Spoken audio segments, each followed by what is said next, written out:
When you buy LG, you get so much more than just an appliance. You get more done, more cost savings, more peace of mind, and more control. Because LG appliances are designed to do more. Like washers and dryers with AI tech to take out the guesswork, refrigerators that fit in tight spaces and keep food fresher longer, or ranges with precise induction cooking and easy cleanup built in, all with the style you want and reliability you can count on, so you can get more from your home every day. LG Appliances. So much more. Make life easier with LG. See the latest models and savings now at LG.com.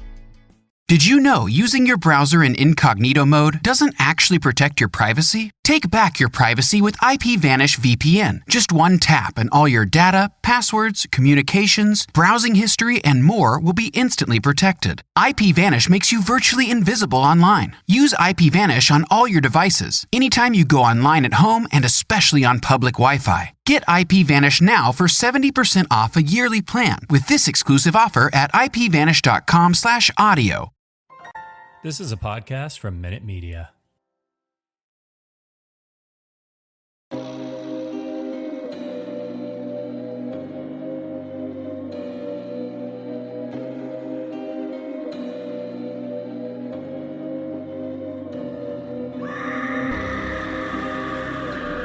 Hello, kitties.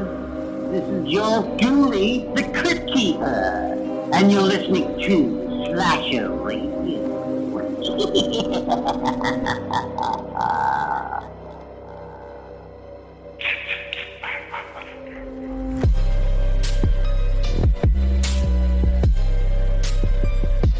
Welcome to Slasher Radio. Mikey Bones here with Kat and Rob. What's going on, guys? Hey. Howdy. Howdy. Howdy, y'all. Oh, No. Jesus. This is your buddy Hopalong Humphrey. Okay, I like this. I like this. I'm not gonna lie, I enjoyed that a lot. Yeah, that's all I got. Yeah. I'll workshop the character, maybe. Okay, yeah. Hopalong Humphrey needs to stick around. I do enjoy Hopalong.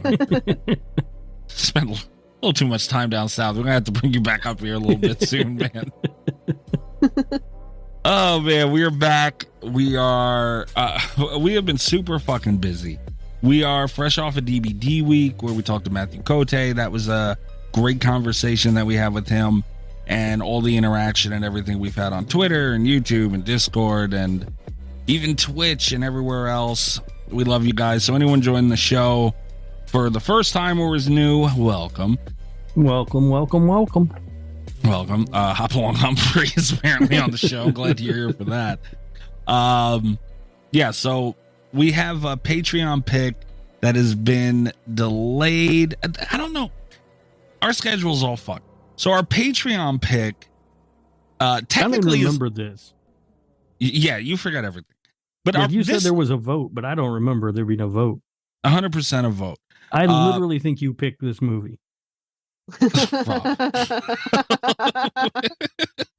Rob, hold on, wait a second. If I were to pick a movie, we'd be watching a Leprechaun in space or something. It wouldn't be this. All right. I'm not guilty on this one. But we do have a Patreon pick. This one's technically on time. I don't think this is the makeup pick because at the last week of every month is when we do this. Mm-hmm. Our patrons get to nominate and vote on our movie topic for the month once a month. And this is when we do it. So we do have a makeup pick coming somewhere along the way. I did tweet a schedule out not too long ago. So, and I don't have it in front of me. I didn't pay any attention to that. Yeah, I'm a pro. Right? But we do have a Patreon pick this week regardless. So we'll be getting to all that later. Obviously, we're talking Attack of the Killer Tomatoes. Very popular movie and such. But we'll get to that later. We're going to get to some horror news. We have a voicemail. We got drink roll call to get to. We got a lot of shit to do here. Do you want to start with drink roll call, lady and gentlemen? Sure. Yeah. I am drinking what is known as a Mexican Mule. Oh. What the hell is that? It is a Moscow Mule with tequila instead of vodka. But is that a real thing? Is it really called a Mexican Mule, or are you just calling it that? No, yeah, that's really what it's called. I've never heard of that before. I know it sounds slightly racist. I thought the same thing. But I was about to yell at you. Yeah. I was like, wow. Yeah. Okay. All right. I'm drinking. I'm still Monster Hard, I guess. Will. Oh shit! I don't have my button ready. Will the Thrill me. made a meme about it, and my Monster Hard. It was actually pretty funny. Like I said, I have. I think it's a 12 pack. It looks like a 100 pack every time I look in there. So I got a bunch of these fuckers. I'm drinking the red one. It's called Scary Buried. It's good. All right, Scary Berry. I kind of like that.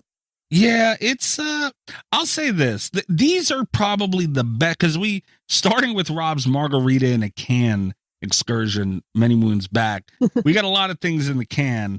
Oh boy, that instant regret. All right, I'm gonna try it again. We get a lot of beverages that are, made and served in cans on the show since the margarita in a can thing. And this is probably the best tasting one I've had, but it's the weakest. Oh, really? Yeah. Now you said it's sugar-free. Does it taste all sugar-free and gross? No. Okay. Because that's been my biggest problem with a lot of that stuff, is that the artificial sweetener flavor is so strong and I can't drink it. Yeah. And my Sunny D vodka in a can, it had a little punch. It had a little kick to it. It wasn't super strong, but it had a little bit, but it tastes like shit. Yeah, it tasted terrible. Yeah. At least I can get them down. I'm not going to throw any of them away, which right. I still have the peanut butter beer. I still got this ghost beer that I had. I just gave away, by the way, Stevie Juice. I got a small was over for Thanksgiving, and I gave away my Arizona Hards that I had left. Oh, really? Now, finally, you couldn't get Stevie to take the peanut butter beer? I didn't even tell him about that. I probably could have. You should just set that shit out to Thanksgiving and just be done with it. I wouldn't do that to my guests. All right. But I live in an Italian household, Robin. What we eat and drink is very important. I wouldn't dare put out something like that. The laughing stock of the family for years. You told me Grandma Bones wouldn't drink, what was it called? Jesus Christ beer or whatever? Oh, Sweet baby Jesus. Sweet baby Jesus, that's right. Sweet baby Jesus. That still haunts me. That's still like the worst beer I've ever had in my entire life. Oh, that's right. Because you dated somebody who drank it or something, didn't you, Kat? I had a friend that was like, "Do you want a beer?" And I was like, "Yeah." And he gave me that shit. And I was like, "What a monster!" I refused to have the rest of it. I was just like, "This isn't beer." Now, is this the same guy who listened to Cake? That is the same guy that listened to Cake. Okay, I knew there was a wraparound with that guy. We have not spoken in a long time, and I'm wondering if maybe he doesn't know that I'm making fun of him on the show. Like, damn. But no regrets. Like, well, I would like to have him as a guest if we could. Well, because I have questions. I don't want to reach out to him, all right. But Mikey, do your thing and find this guy. I will say, if he shows up in my life again, I'll open with, "How would you like to be on a podcast?" That usually sends people running. In my experience.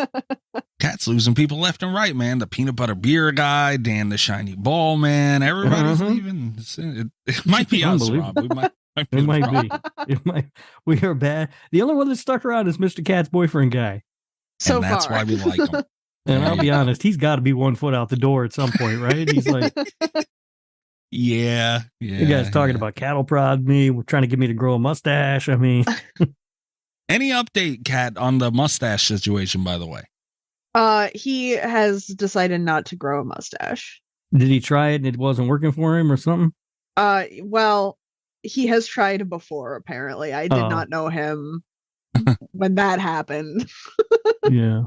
Did the threat of you stabbing him have anything to do with this decision, Kat? It helped because there was like some wavering. He was like, I'm older now. I could maybe give it a shot, man. It would come in patchy, but if I tried hard enough, and I was like, I will stab you. She just floated the stabbing out there real lightly, a light stabbing threat. Yeah, just a light stabbing. Yeah, there was no need to progress because Mr. Cat's boyfriend's a smart guy. What are you drinking, Kat? Do you like NyQuil or something? No, I'm first of all, I did some pre-gaming. I'm not at all ashamed to admit that I had some Jello shots before from I last came on the week? show from last week Nice. because I had forgotten that they were. So I made like two little ice cube trays of them because I didn't have any other Jello molds. But I had forgotten about I didn't want to stack them on top of each other because I was afraid that they'd like spill. And I had completely forgotten about the second tray. So I did some Jello shots, and then now I'm having a hot toddy. So Okay. because my voice has been really scratchy. Very If fun. my voice deteriorates through the episode, it's going to be because I ran out of hot toddy. And if mine deteriorates, it's because the tequila's kicking in. Real quick though, Kat mentioned she had a spilling issue going on, and I've had a banana pudding issue that has been driving me fucking crazy since Thanksgiving, and it's really annoying. Uh-oh. Yeah, banana pudding was made. It was in like one of those shitty long tin sheet things. Oh. And we opened the fridge. There's banana pudding everywhere. I was like, no. fuck. Because A, it's a mess, and now it has to be cleaned up, and it's going to be sticky. B, I fucking love banana pudding, and now some of it's got to go in the garbage. So it came out, it got cleaned. I redid the tin foil and everything, and I put it in a whole nother refrigerator because I wanted it closer to me, if we're being honest. And I opened it up. There's banana pudding in the fucking fridge again. This happened 3 times in total until I said, fuck it, and it went in a Tupperware. I was going to say, if it leaks out of the Tupperware, you just got to throw that banana pudding away. If it leaks out of the Tupperware, I need a young priest and an old priest, I think. This banana pudding is fucking haunted. But it's been the bane of my existence. At late, too, like 3 o'clock in the morning, I'm cleaning banana pudding out of a fridge. I was so pissed. Anyway, I got it out. I feel better now. Thank you for listening. Yeah, of course. All right. Voicemail. Oh, boy. We got a voicemail? Yeah, it's time for Greg's Hot Take Corner. Damn it. All right. Yeah. Happy birthday to Greg, too, by the way. Oh, yeah. Happy birthday, Greg. Yeah, his birthday's Tuesday. So we're a couple days late. Yeah, by the time this comes out. But it's coming up as we're recording it. Time is weird. Yeah, who has a birthday on a fucking Tuesday, Greg? What are you doing? Yeah, come on, Greg. Anyway, so trace the call. It's coming from inside the house. 917-397-KILL, 917-397-5455. If you would like to leave a voicemail for the show or send in a text message, we will air the voicemail and or read the text message on the show. Text that number? We go through this every time, and I can't understand why. But I think this time it's got to be a bit, right? It's a little bit. It's turned into a bit. Sorry. God. And where are my balls? Anyway, so you can do that, and we'll air them, read them on the show, and discuss them and all those things. We're a little backed up with voicemails, by the way. Greg's voicemail, Greg's Hot Take Corner is every month. Greg will leave a voicemail with hot takes, and you can check him out at Darth Gregor on TikTok. He talks horror on there, but it's a bunch. It's Greg talking horror, so it's automatically a hot take. If you don't know Greg, you'll understand probably shortly. And we have another one for next week. I'm very excited for it. Uh-oh. Yeah, Greg left this voicemail a while ago, so this is like a little bit of... That means we got another one coming up soon, guys. But all right, here it goes. We're not held liable for anything Greg says. Also, for the record, says crazy things about movies. It has nothing to do with us. There you go.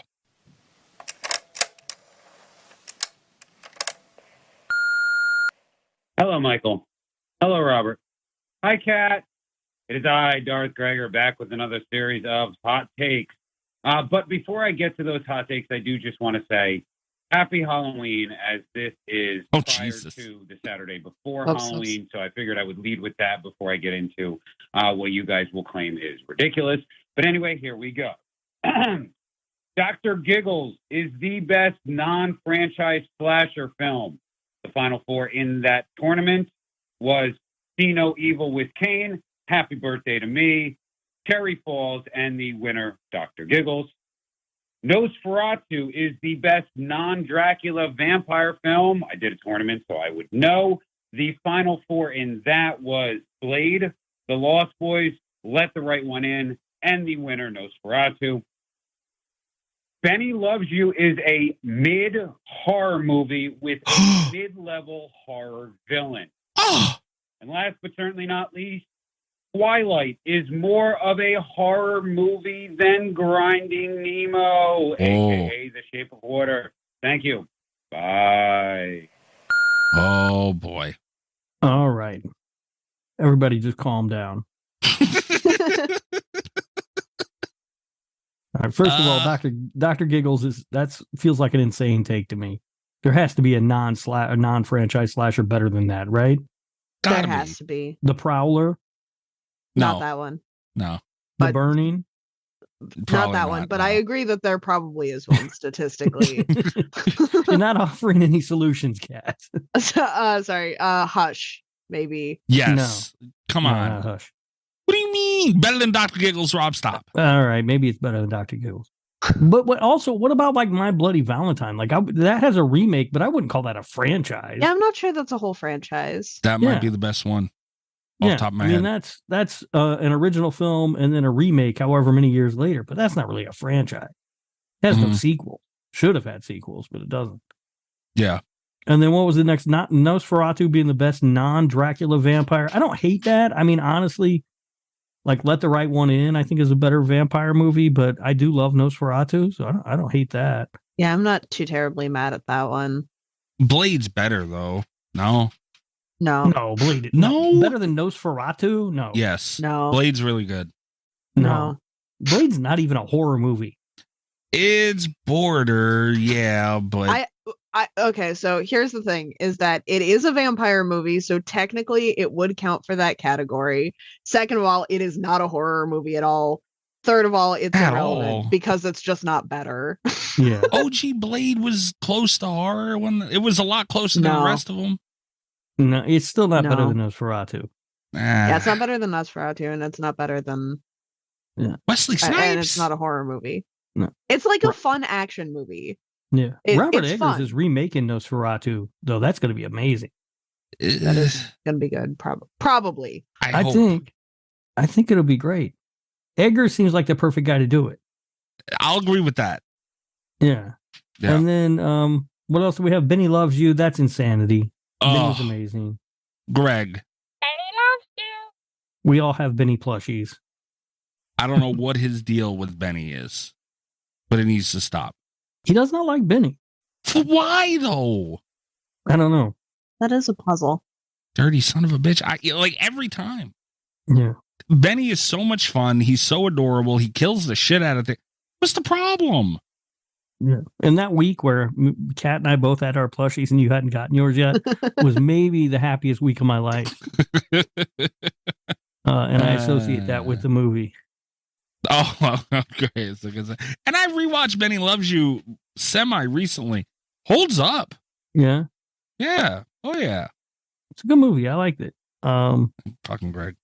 And then whatever he said about The Shape of Water was just wrong. I don't know. Twilight is more of a horror movie than No. The Shape of Water. And are you ready for my thoughts on this? I don't think so. I don't think I am either. I don't like where this is going. Neither one is a horror movie, and obviously The Shape of Water is a better movie by a lot.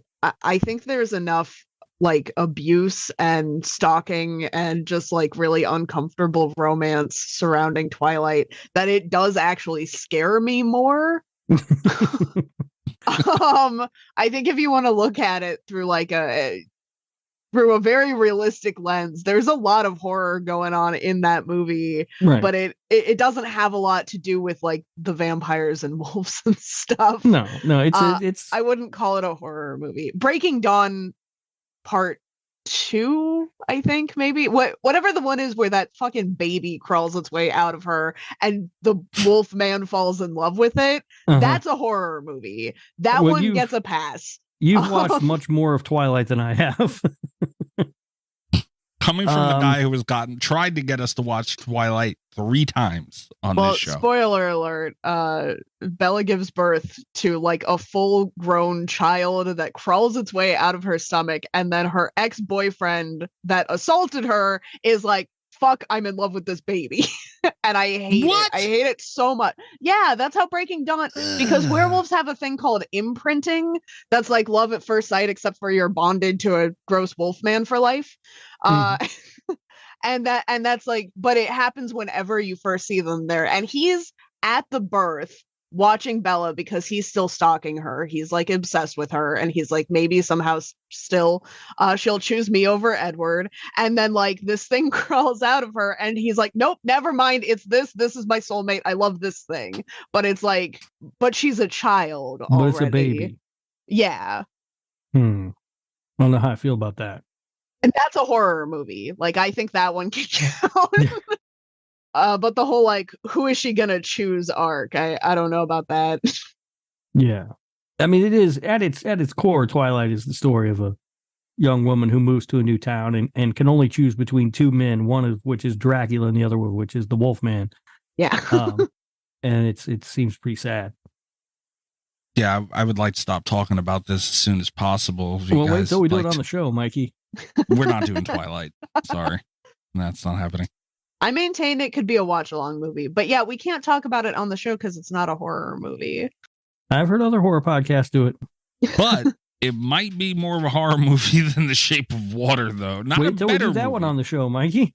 We're going to have to do that one eventually, right, Kat?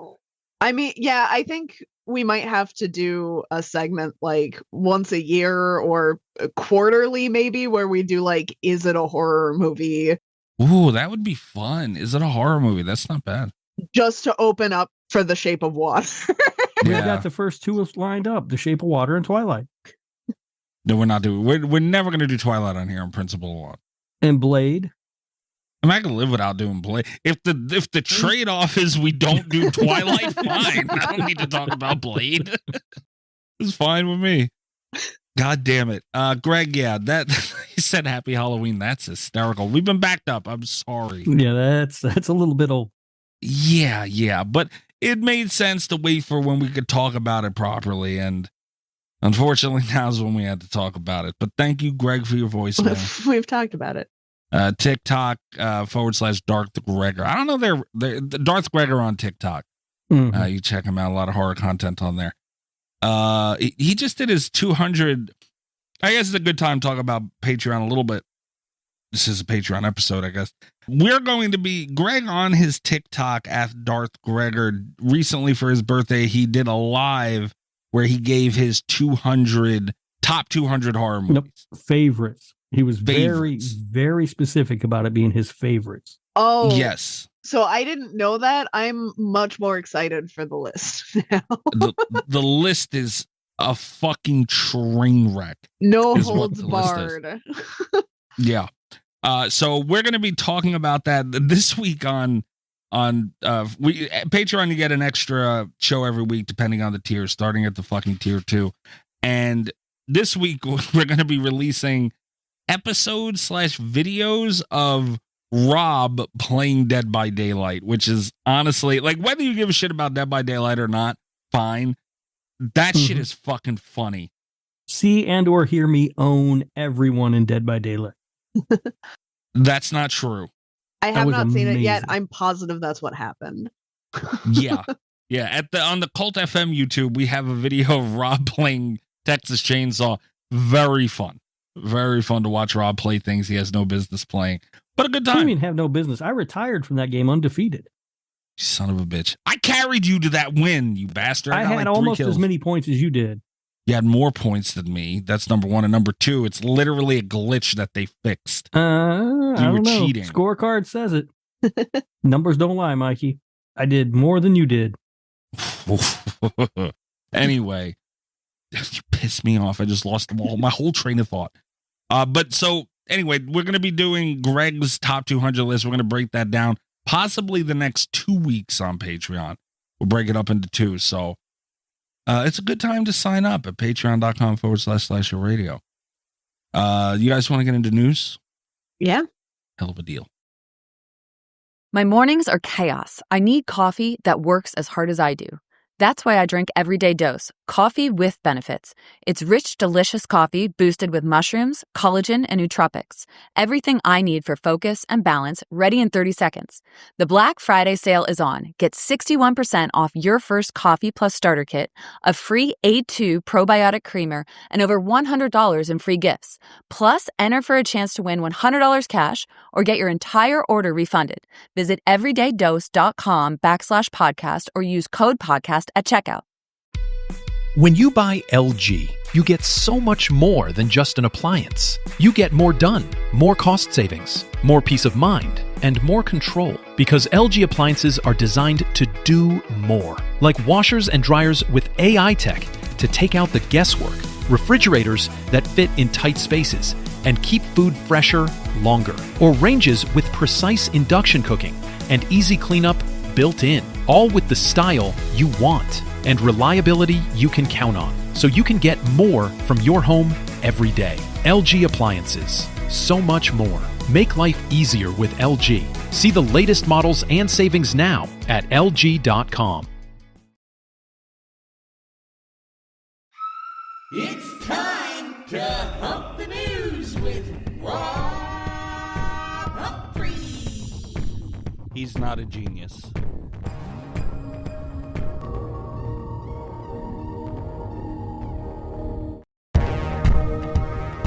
All right. Not a tremendous amount to talk about, but a lot to talk about at the same time. Eli Roth's Thanksgiving, where'd it go? $12 million debut. Not bad. Worldwide. Not bad. I think it had a $15 million budget, so it'll probably end up making money. 15 mil. Yeah. And, you know, it's good. Thanksgiving likely needs to hit $30 million before it starts making a profit. That's typical. Like, generally they'll say, because the marketing budget isn't factored into the production budget, so it's like if for it to actually make money, you need to double the production budget to account for the marketing budget also. Makes sense. Yeah. Yeah, that's like an old, I don't know. I didn't know that still held true, to be honest with you, but apparently it does. I don't know. But that's like a saying from like a long time ago, or like a sort of a rule of thumb. So I saw the movie. I liked it a lot. I'm disappointed that Kat hasn't seen it yet, because I think she would like it a lot. What about me? I don't know if you would like it a lot or not, Mikey. Oh, okay. It's fun, and we know how you hate fun.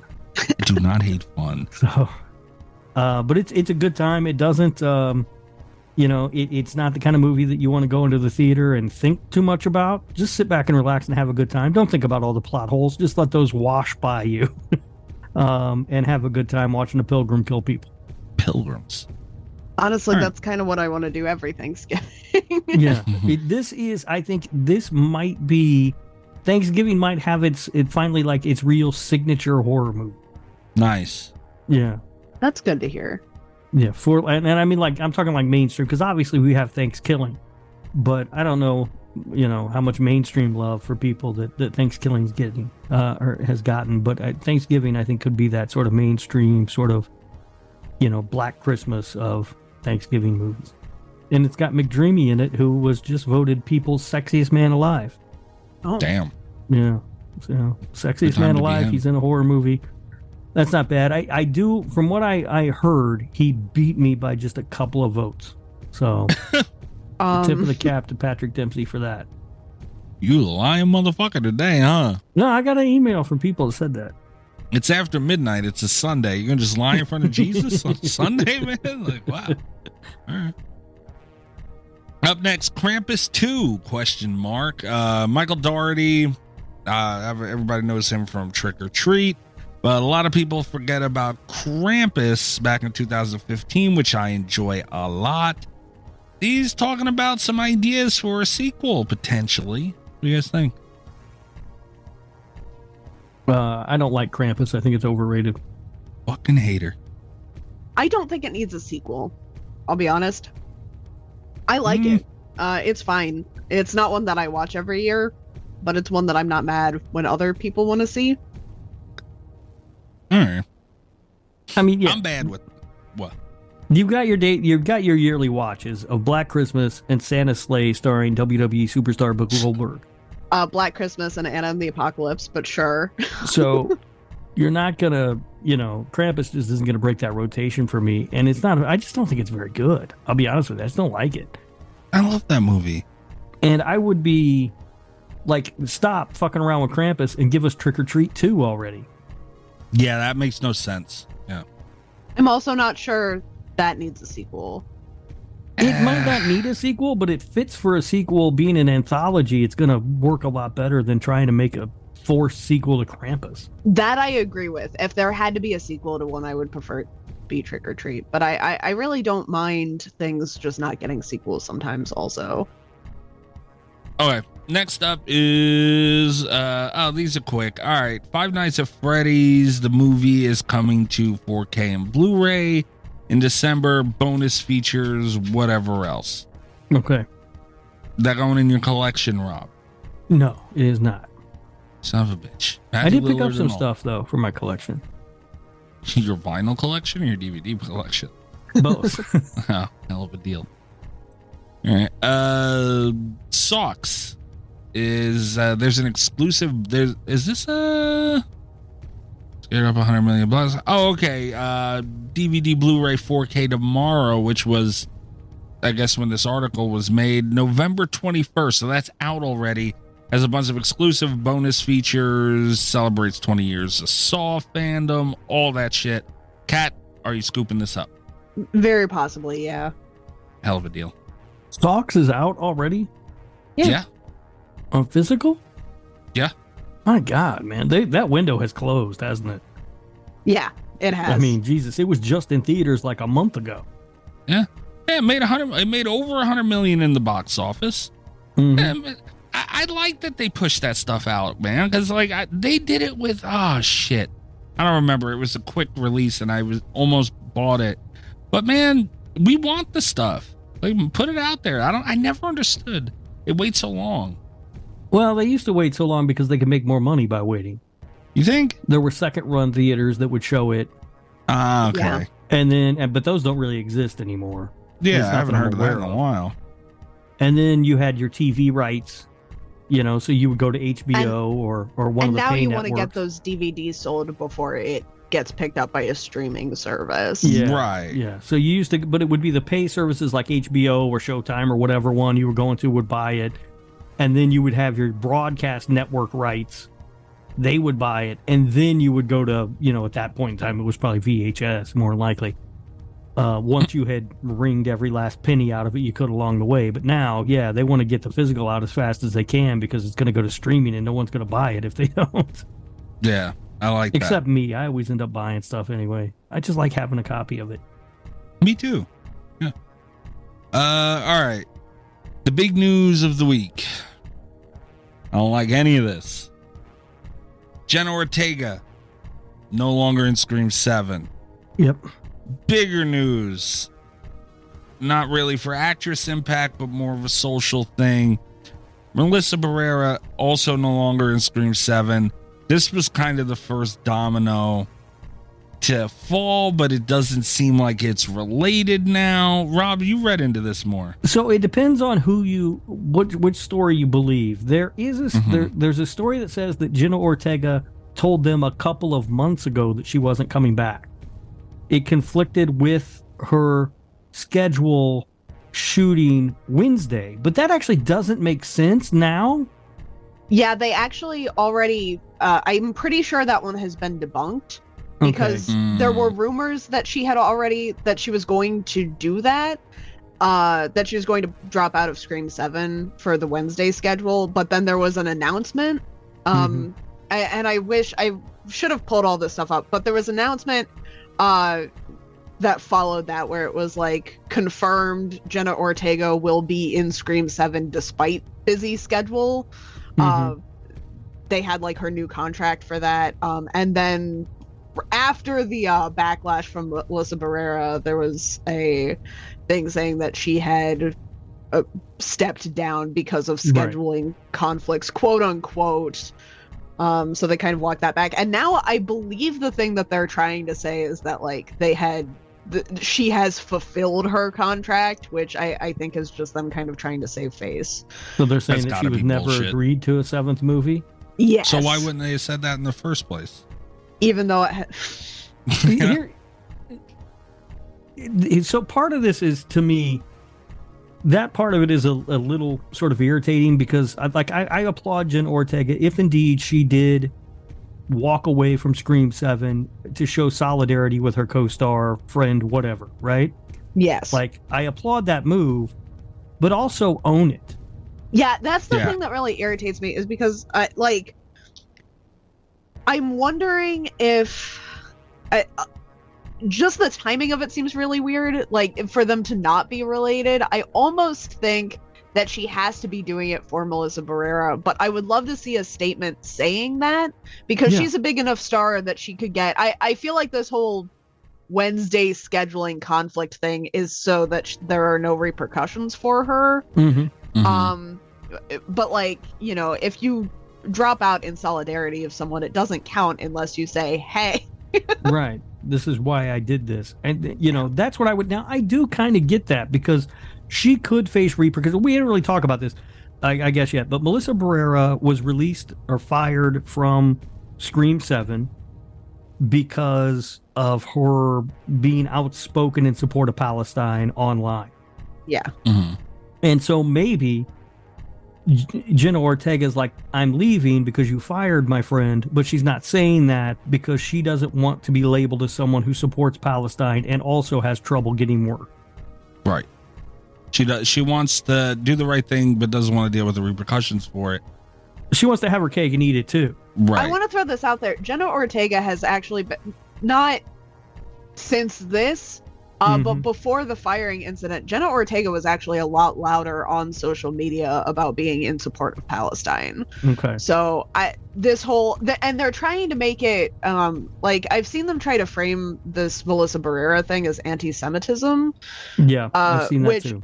I finally found the Instagram post that they had pulled the quote from, and it's one of those, it took me 3 days, I think, to figure out how you could actually read it as anti-Semitism. It's there. It's a bit of a stretch. It's sort of imply. I could see it, but not really. I think it's there, but I think it's there mostly out of context, because when you read the whole thing, it just it's such a stretch to me. If you have to read something and look for what people are saying it means, it doesn't fucking mean that usually. You know? Yeah, I really think that this is just them, and I think they're trying to save face about it, but it's I don't think anything that she said was any worse. But I do think it's very interesting that she was the one that got fired over this, and then they said that it was a zero tolerance policy for hate speech. For hate speech, and instead of being but I do think it's very interesting because Jenna Ortega has been very quiet since this incident. Well, part of me also wonders if Netflix hasn't weighed in on this too. Oh, because that might she's be still true. under contract for Wednesday, and maybe they were like, hey, if you want to quit that's your business, but don't tell people why, because we don't want you to be labeled as this and hurt our show. That might be. Although, okay, so I believe it. I believe that could be possible, because that sounds very much like a Netflix move. I think it would be insane to watch Spyglass take this kind of crazy fall on Twitter for this and then tell Jenna Ortega to be quiet. Yeah. The hundreds of thousands of followers that Melissa Barrera has gotten, and there are a lot of people too that have just come out in crazy support of all of her future projects. I guess she's supposed to be doing a different movie with Radio Silence. And yeah, they're doing a Universal Monsters movie. I don't know much about it, but that's one of the reasons they weren't doing Scream 7, and she was attached to that. That's just gotten a whole bunch of publicity and stuff. So while I believe it's possible that Netflix could be pulling strings here, I think if that's true, they're also idiots. Well, it's Netflix. I mean, yeah.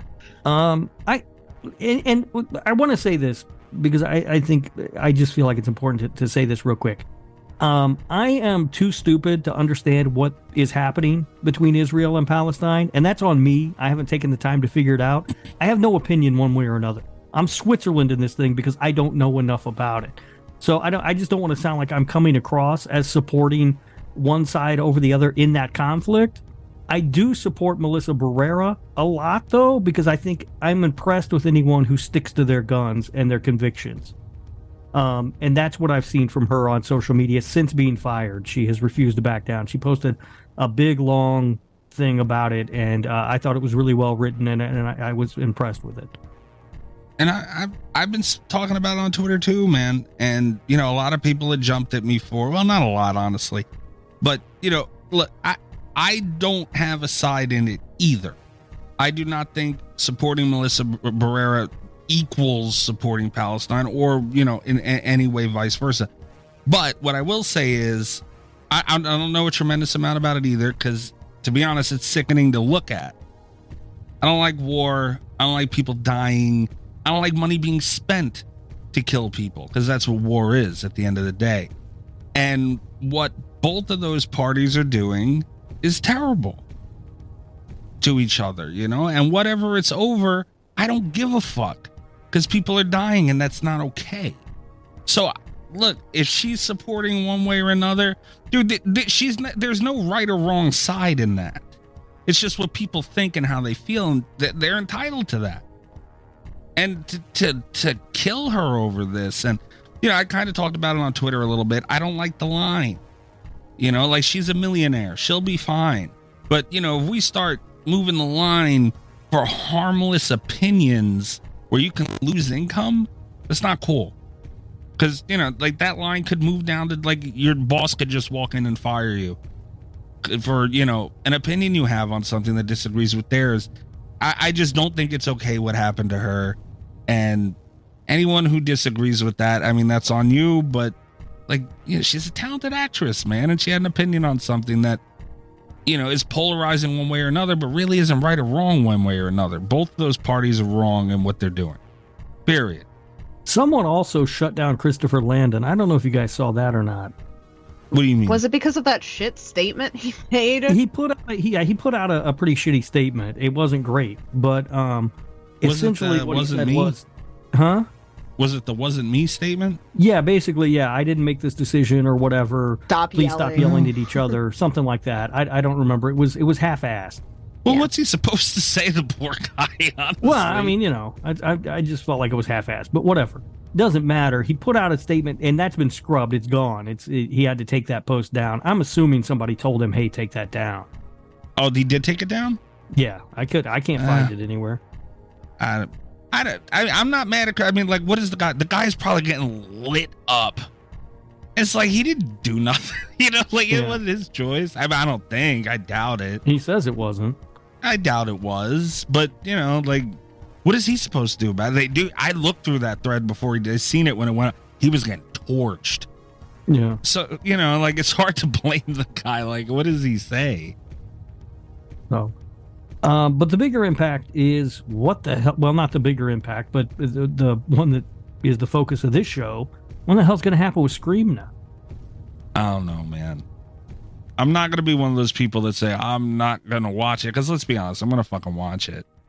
Absolutely. I know. I'm not. That's the thing about online boycotts, right? They very rarely do they work. Yeah, that's so I got into this is I know we like just got back on track for the focus of the show, and here I am derailing us politically again, but it's this was where I got into kind of the drama, because this has been all over the internet this last week, and the immediate reaction, even while we were like still trying to confirm that Melissa Barrera was fired or not, because like that was weird. It was in a Variety article that was leaked like prematurely, so like a lot of sources were reporting on it and then referencing a Variety article that wasn't out yet, no one could find. Like sources were still coming in for this, and even while that was going, the discourse that I got into online, because I think this was a horrible thing that Spyglass did, like even outside of the politics of all of it, it's just like there are so many levels of Spyglass being idiots for this. And we were talking about it because, like, while they were trying to get confirmation, a lot of Twitter's reaction was just like, boycott Scream 7 before we even had any rumors that it was true. And it's one of those things. There are a lot of changes that I've made in my day-to-day life that make me less happy just because I feel weird supporting stuff financially, like, you know, but it doesn't mean that it's an effective boycott. Like, I get very leery when anyone online is like, let's boycott this big giant IP for X reason, you know, like this whole, like, the Harry Potter thing we've talked about on the show before. And Hogwarts Legacy was a video game that came out earlier this year that got several months of free publicity and ended up doing a ton of good because everyone was like, hey, you know, J.K. Rowling's a terrible person, let's boycott this. And then the back and forth and the, like, trying to cancel each other over finding out who was playing the game got so much, like, millions and millions of extra promotional dollars. And then people who thought, you know, that those activists were being silly and fighting each other and stuff bought the game, like, just kind of out of spite, and it ended up breaking in, like, way more money than it would have, because at best it's a mid-wizarding game long after the hype of Harry Potter. Like, I mean, you know, there's no way it would have done that well without people, like, fighting. So it's one of those things where it's like, I understand the impulse to want to boycott, but I'm really afraid that Scream 7 is going to turn into one of those. And honestly, I am pretty disgusted with Spyglass over this. I don't know that I want to see Scream 7 right now. Like, if you gave it to me for free tomorrow, I might not watch it. I certainly wouldn't pay money to go see it tomorrow.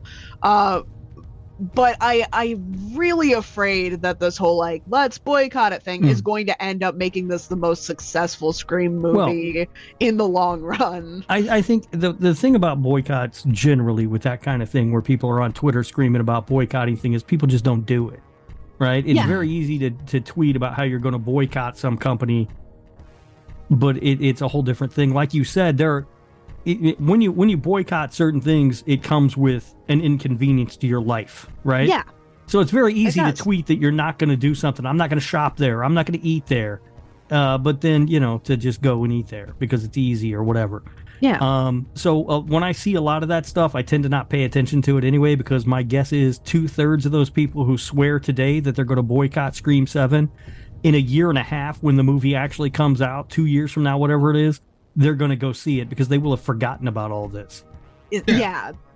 And you have people who will see there's a boycott and disagree with the, you know, whatever the reason is, and go and support it just because of that, for no other reason but, you know. Right. I mean, my point of view on it is this. I'm not happy about this. I think Spyglass is in the wrong here. Yeah. I don't like what they did. But when Scream 7 comes out, I'll probably be at the theater like I have for the other 6 movies to see it. Because at the end of the day, you know, I like horror movies. And that's the thing, is that, like, even if you are, you can't boycott everything. There's just no way. And it's one of those things where it's like, for as mad as I am right now, even if I believed that the boycott would work, even if I did, there's no chance that I'm going to, because it's impossible. The more tuned in you are to, like, where you want your financial support to go, the more you realize it's kind of a lost cause before you start, which isn't a reason not to try for, you know, like, to support the things that you believe in most. Because that seems like a very defeatist attitude, and that's not, you know, like, the message that I want to give out to people. But it's like, are we going to be paying attention to this by the time Scream 7 comes out? Because, like, obviously this is going to come with delays. If the war's over in a couple years, by the time we get Scream 7, like, who's going to remember this? Hopefully, do you know how many people do. are going to do really stupid things between now and when Scream 7 comes out that people are going to be outraged about? That's the thing is, like, you'd have to boycott just all the studios. All the studios are doing dumb shit all the time. Right. People with money don't get that rich without doing bad shit. Let's look at the reality of it. That's usually the way it is. You know, behind a lot of money comes a lot of dirty shit that somebody had to do. It's just a reality. Yeah. For the people, though, who did say, you know, boycott Scream 7 or whatever, I get that impulse. Like, that makes sense to me. I understand why you're upset. You know, I understand that. You know, I'm not pointing a finger at them or anything. My guess is that, like I said, a year and a half or 2 years from now, whenever this movie comes out, if it even ends up coming out, who the fuck knows? At this point, yeah. That's the other thing is, like, if it does come out, by now most of those people will have forgotten about this and moved on to something else. and it's already died down some because this was all I was seeing at the beginning of the week, and now a lot of the story has pivoted to will they be able to get Nev Campbell back, and you know, right? That's like, the other thing. You back up that Briggs truck and bring Nev Campbell back. How many people are on board all of a sudden? Yeah, it's going to be a lot of people.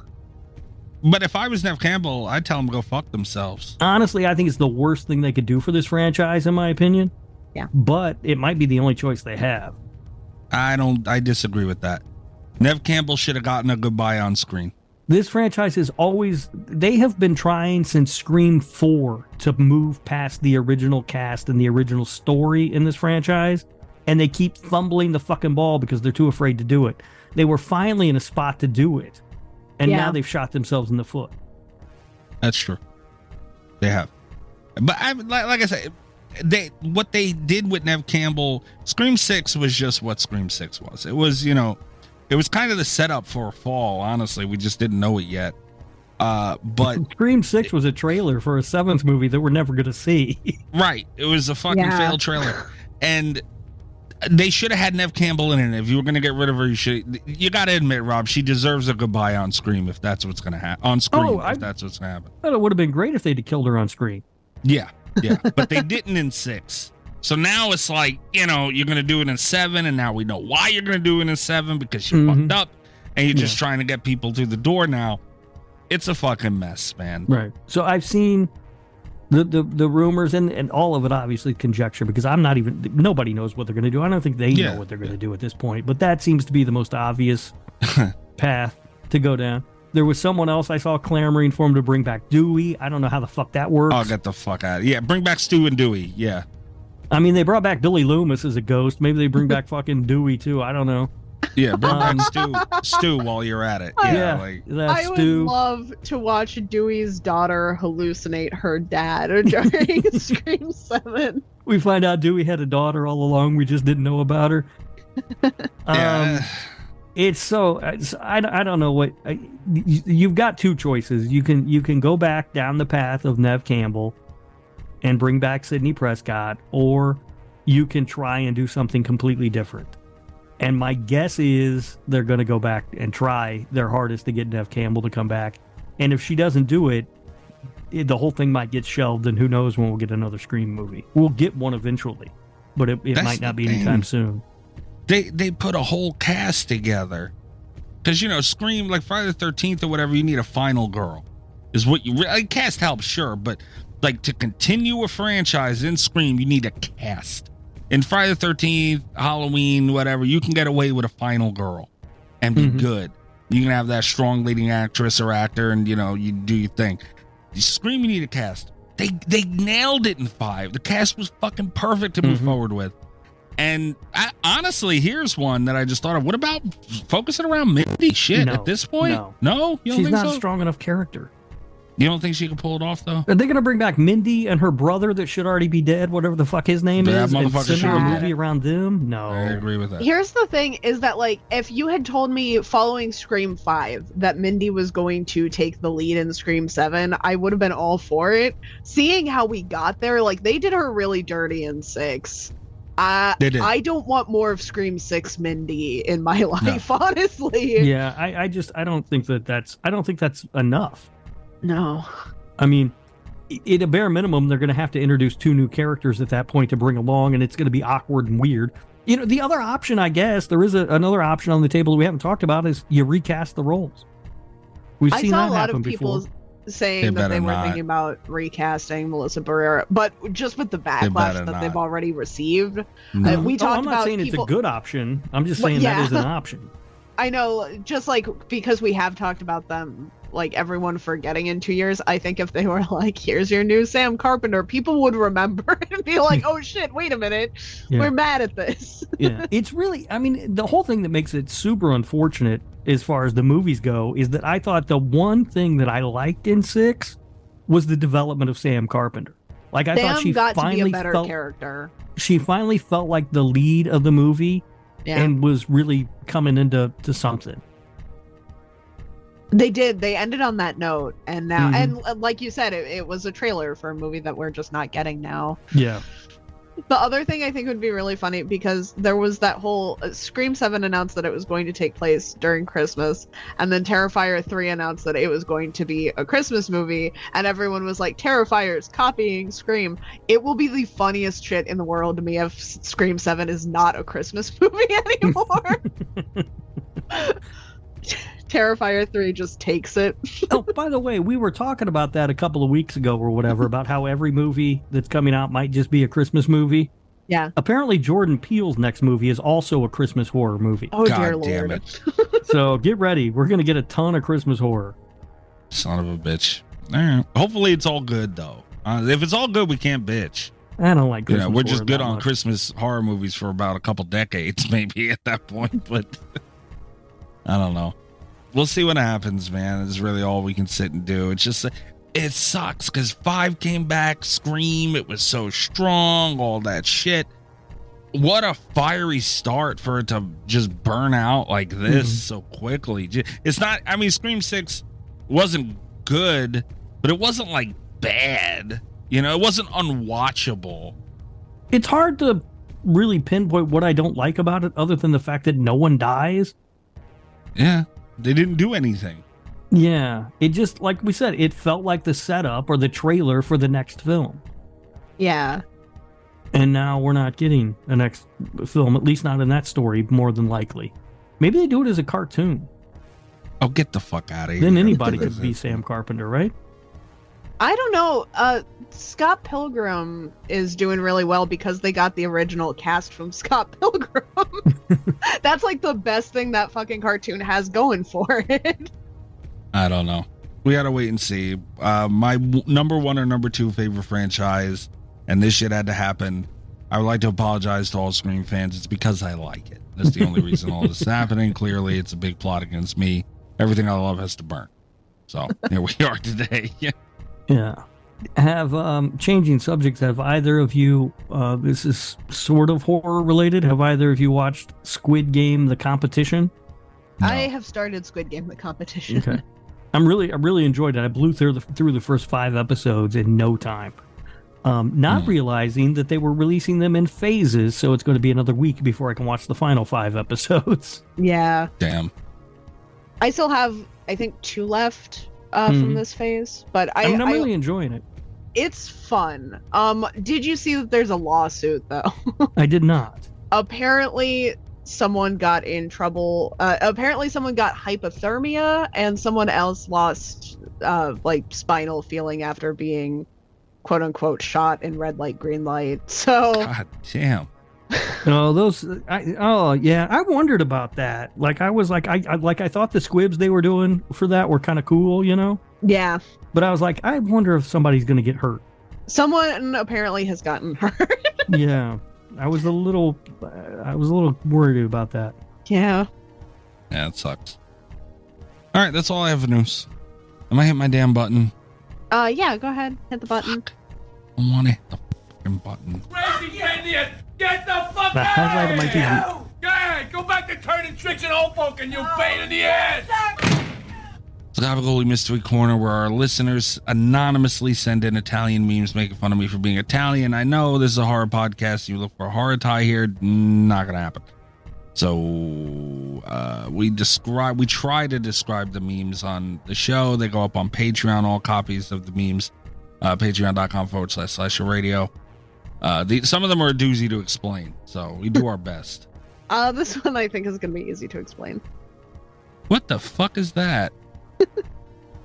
Is it supposed to be? Damn it! It's a half C meme. These are annoying. The top half of it is, I left you a surprise on your pillow with a heart emoji. Then the response was, OMG, no way, I love you so much.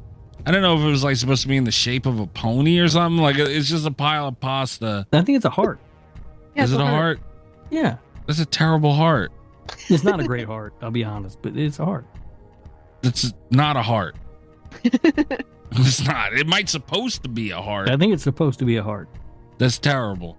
And if someone put pasta on my pillow, it would be a fight. It wouldn't be OMG, no way, oh my gosh, and all that bullshit. It'd be a fight. They left you a snack. I don't want no pasta on my goddamn pillow. It's gonna be wet, nasty, and stained. I gotta clean it. No. This is stupid. I don't like this one. This one's not even good. It's not even funny. It's just ridiculous. And whoever sent this in, kiss my cheeks. I don't know what to tell you. That's not nice. This isn't nice. They're sending in Italian memes. This is They racist. sent you a little pasta heart. It's not a heart. You need to be nicer to the listeners. The listeners need to be nicer to me. You know what is nice? What? Danza, a racehorse named for the actor Tony Danza, finished third in the 2014 Kentucky Derby. Tony Danza attended as an invited guest of the horse's owners. Aw, Isn't that nice? that is nice. So wait a minute. You mean to tell me? Now, I don't know much about horse racing. Kentucky Derby, big deal, right? There's a lot of money in horse racing. Yeah, from what I understand. Yeah. Yes. So you mean to tell me these rich ass, probably billionaires, named a horse after Tony Danza? They did. Why would you not name your horse after the patron saint of Italian Americans? I don't own a horse. If I did, it would not be named Tony Danza. That's a good way to meet someone, though, if you're like kind of a shy millionaire. Oh, yeah. Is to name a racehorse after someone, and then you have an excuse to invite them somewhere. Yeah. I can't afford a racehorse, but I'm going to buy a go-kart and name it Emma Roberts and see what happens. I'm pretty Good luck. sure they could. You're an idiot. I'm pretty sure they could have flew Tony Danza to their mansion. Because let's be honest, it's Tony Danza. You can fly him commercial. Just put him on JetBlue. He'll be fine. You could have flied him on there to your house to hang out and paid him for a couple hours and saved money than naming a horse in the Kentucky Derby Tony Danza. The disrespect for somebody that all of your people look up to, Mikey, it's unbelievable. All my people do not look up to Tony Danza. It's not true. Did you ask around at Thanksgiving? I didn't need to ask around, you monster. No. God damn it. I told you not to do any more of these. Why are we still doing them? No more this week. I can never fucking win on this. I promise you goddamn we're show. almost out. You said this once before. This was months ago. I know. But I found a new site, but once this site's done, I think we're finished. Again, we've done a lot of fun facts. There's only so much interesting about one person's life. But Tony Danza's had quite a rich life, I think, if we look back at it. You have stretched this out way longer than it has any business being stretched. If we did a compilation of every Danza fact ever done and sent it to it'd be interesting to see the runtime on that. And we sent it to him, he would probably be fucking shocked that there's this much about him on the internet. Honestly. He'd probably be shocked for a lot of reasons. Yeah. He'd probably be like, is this a horror podcast? Yeah. Yes, and a horror podcast did it? What? Yeah. I'm extremely disappointed that he's not on Cameo. I was prepared to spend a lot of money to get him to read these facts. Son of a bitch. He'd be banned from the show after that. You realize that, right? You'd get Tony Danza banned from the show. He could come read them on the Nick F. and Woo Cagecast. You live with yourself after that? I don't think you can ban a saint. Sure you can. No, I think once the Catholic Church has approved you, you're approved. I don't think that's how that works. Catholic Church just went back on a lot of people. We'll just leave that there. The Pope says it's okay. All right, are we done with the Italian mockery? Actually, no, we're not. Hang on. The investigation still ongoing for the whole Fleshlight pasta situation. a couple of weeks ago. I want everybody to know that has not been forgotten about. It has not been pushed under the rug, and it will not be. This will be continued to be investigated, and whoever did this is going to be brought to justice. I have a conspiracy theory about that. Oh, shit. About that particular Information? one. Yeah, new information. Okay, hold on. What is it, Kat? We need to know. This is valuable. So I delete the Gabagool mystery memes as soon as I've sent them to the hosts thing. You should to our delete them group chat. before, but okay. I delete them as soon as I've sent them after, so that you get them, but I can keep track of which ones I have left to send. The fleshlight meme has reappeared in my phone folder. I had to re-delete it again for like the third time today. I'm starting to think that one might not be a listener submission. That one's just like a curse. That's God. So you God. mean... Hold on. I need to hit this fucking button again. Wait a minute. So, you mean to tell me that somewhere in the atmosphere, this meme was like sent from hell, maybe? Born. Yeah, I thought I remembered. I tell you, I've said multiple times in this segment that I have enough Gabagool memes. I can't keep track of who sent me what, which is true usually because that's information I don't take down.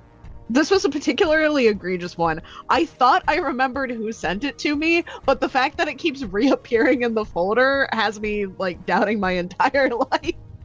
Okay. This might be a naturally occurring meme. All right. That will not stagnate the investigation. I want you Here's to know. what I like about this. What this tells me is that somewhere in Kat's cloud, this photo has been stored, and Big Brother is going through all of our photos as we know, and Kat's going to end up on a watch list. Oh, absolutely. I have to already be on that watch list for this show. Mississippi Bird Bath got us all on this watch list. You know what? It damn well might have been. I wouldn't change it for the world. Nesto, Mississippi Bird Bath is one of the greatest gifts anybody's ever given me. I stand by that. Stand by it firmly. All right. We're done with the Italian shit. Thank God. And we're going to take a really quick break, and we'll be right back with Attack of the Killer Tomatoes and Patreon stuff.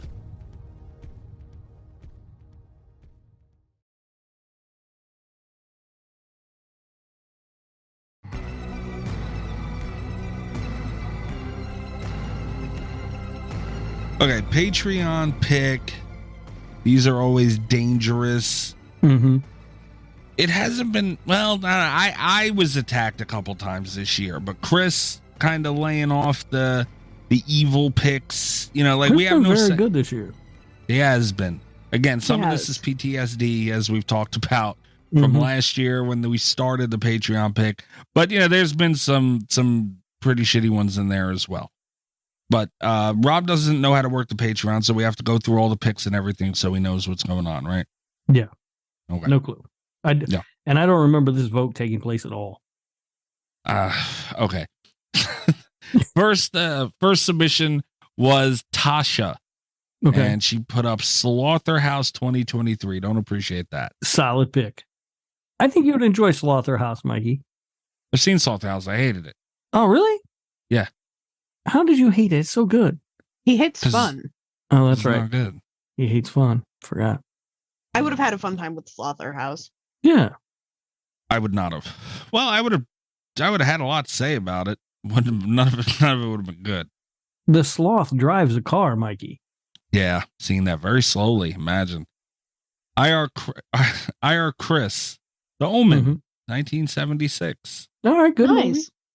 Would have been a solid pick. Yeah. Nesto, Mom and Dad, 2017. Never heard of it. Okay. Yes. That's the Nick Cage It's a Nick movie, Cage right? movie. Yeah. Oh, is it? Mm-hmm. Parents all lose their mind and try and kill their kids. Okay. Oh, I actually, we should be doing this on the other podcast, but I remembered now. I actually have a friend that was in Mom and Dad who would like to be on something. So we've got a booker here at the Nick F and Woo Cage Cast for, you know, like, and I told her that if it's that one, it's going to be like 2026 or Yeah, whatever. it's going to be a while before we get to Mom and Dad. Yeah, we're still in 1994 over there. I'm still watching you, Nesto. 'tis the Good pick, season for Nesto. your bullshit, man. So that fucking Or tree tis the thing. only season not for his bullshit. Yeah, I feel like Nesto, now is not the time. Oh. Now is not the time. Coming up in December. Now is not the time for a killer Christmas tree movie. Only on this fucking show. All right. The next one is from Will the Thrill. Thrill me. All right, And Will. this one, I don't know how to say this one. Makala. Apparently, this is an Indian Nightmare on Elm Street with kung fu, dancing, and Indian Michael Jackson. Sounds incredible. Yeah. What are we doing? Why are we not watching this? Wait, hold on. You're telling me there's a movie with the Indian Freddy Krueger and the Indian Michael Jackson? Well, they have to fight, right?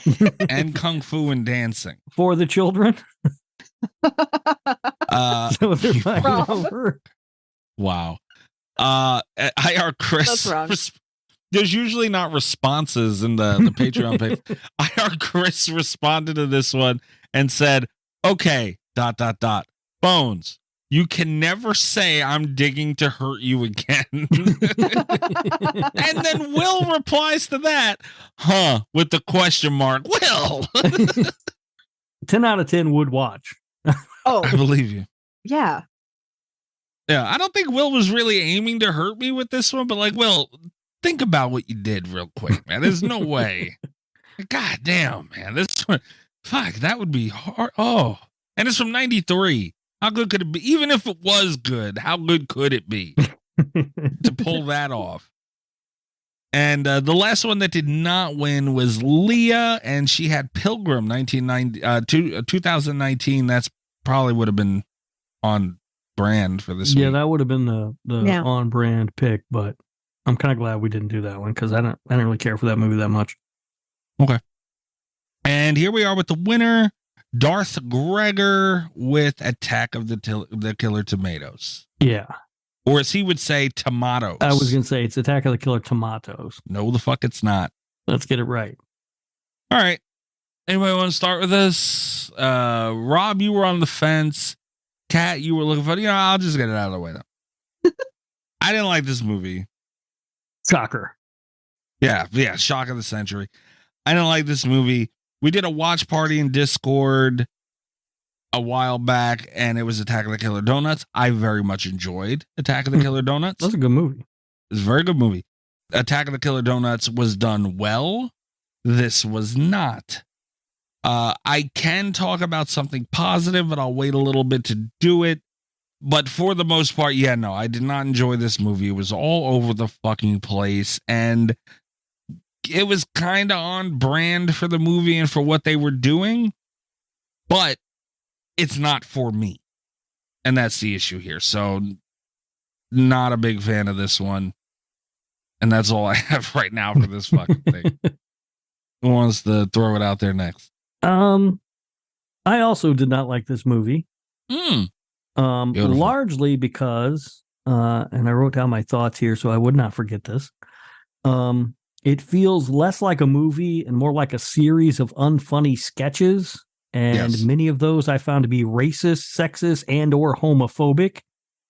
It clearly the humor, quote unquote, has not aged well in this movie. But it doesn't feel like a through line to me of a plot, just sort of like a random collection of sketches that people thought were funny. Kat, what about you? I really love Attack of the Killer Tomatoes. God damn it. I'm sorry, I do. Here's the thing is that I watched it I used to have like a movie club thing in high school where we would watch specifically bad movies. And this is like one of the first ones that I remember. I had not seen it since then. And I'll be honest, it's like Rob said, it's sexist, it's homophobic, it's racist. It's not great. It has not aged well. The humor in this is not, it leaves a lot to be desired.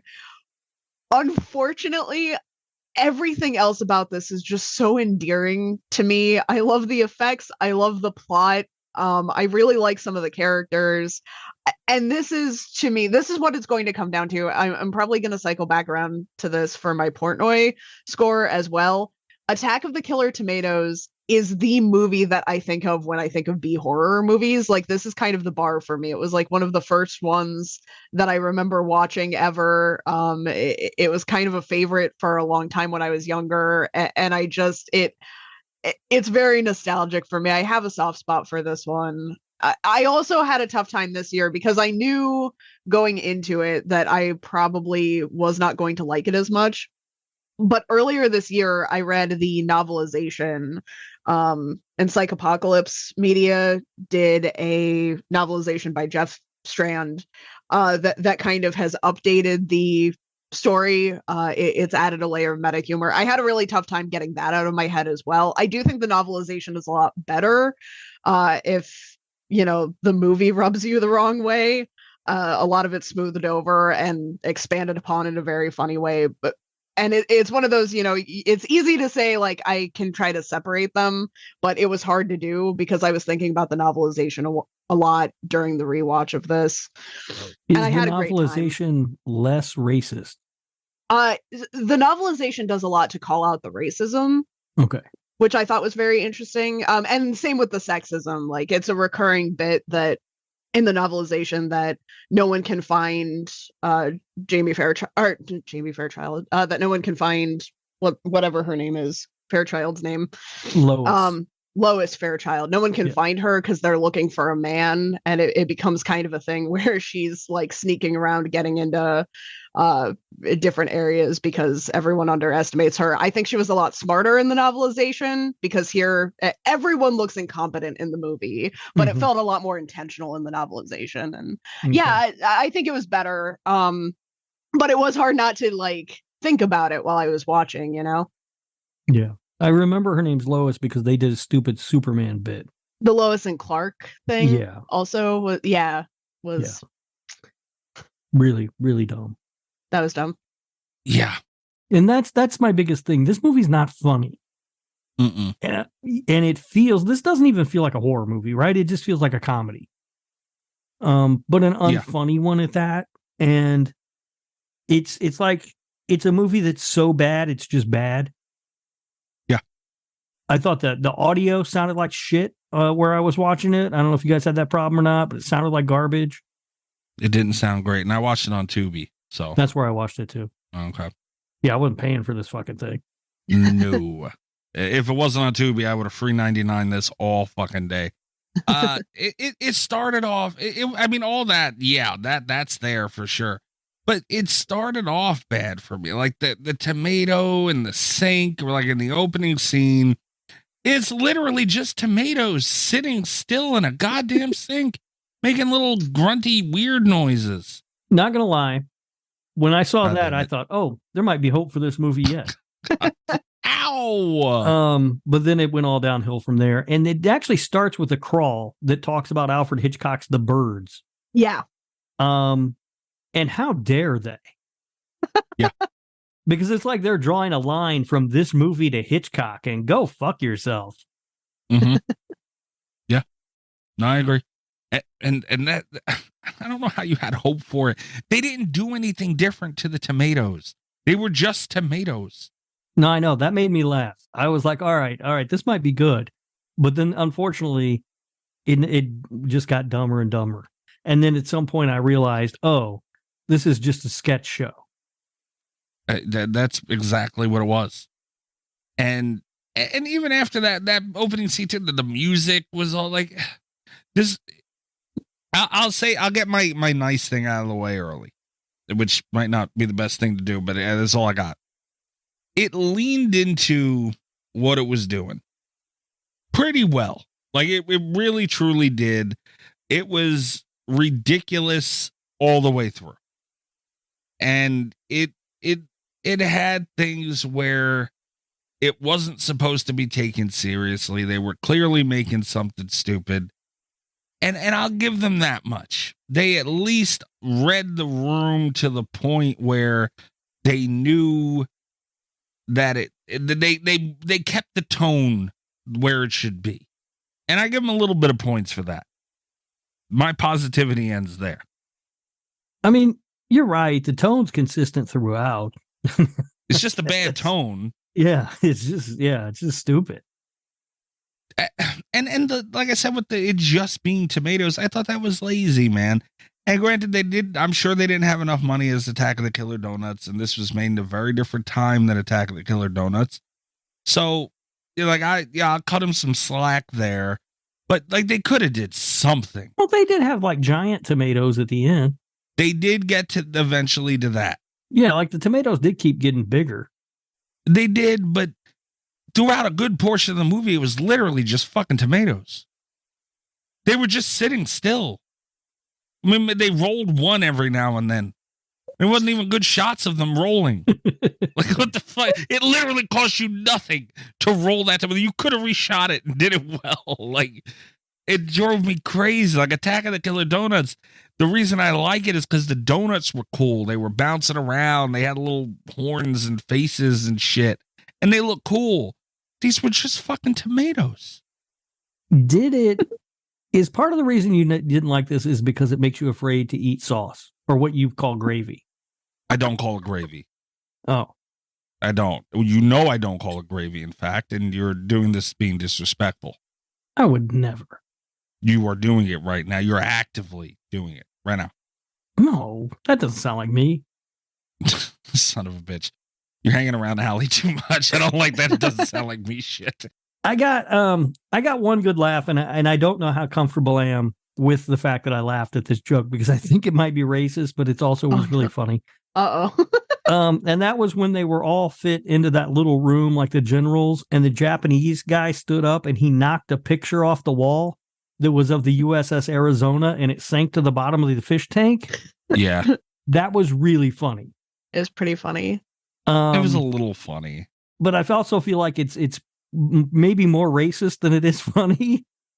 There were a lot of things in here where it's like, and part of it is the nostalgia. I think there were a lot of things in here that I knew I shouldn't be laughing at that I did. Mm-hmm. Also the fact that his voice is dubbed over kills me.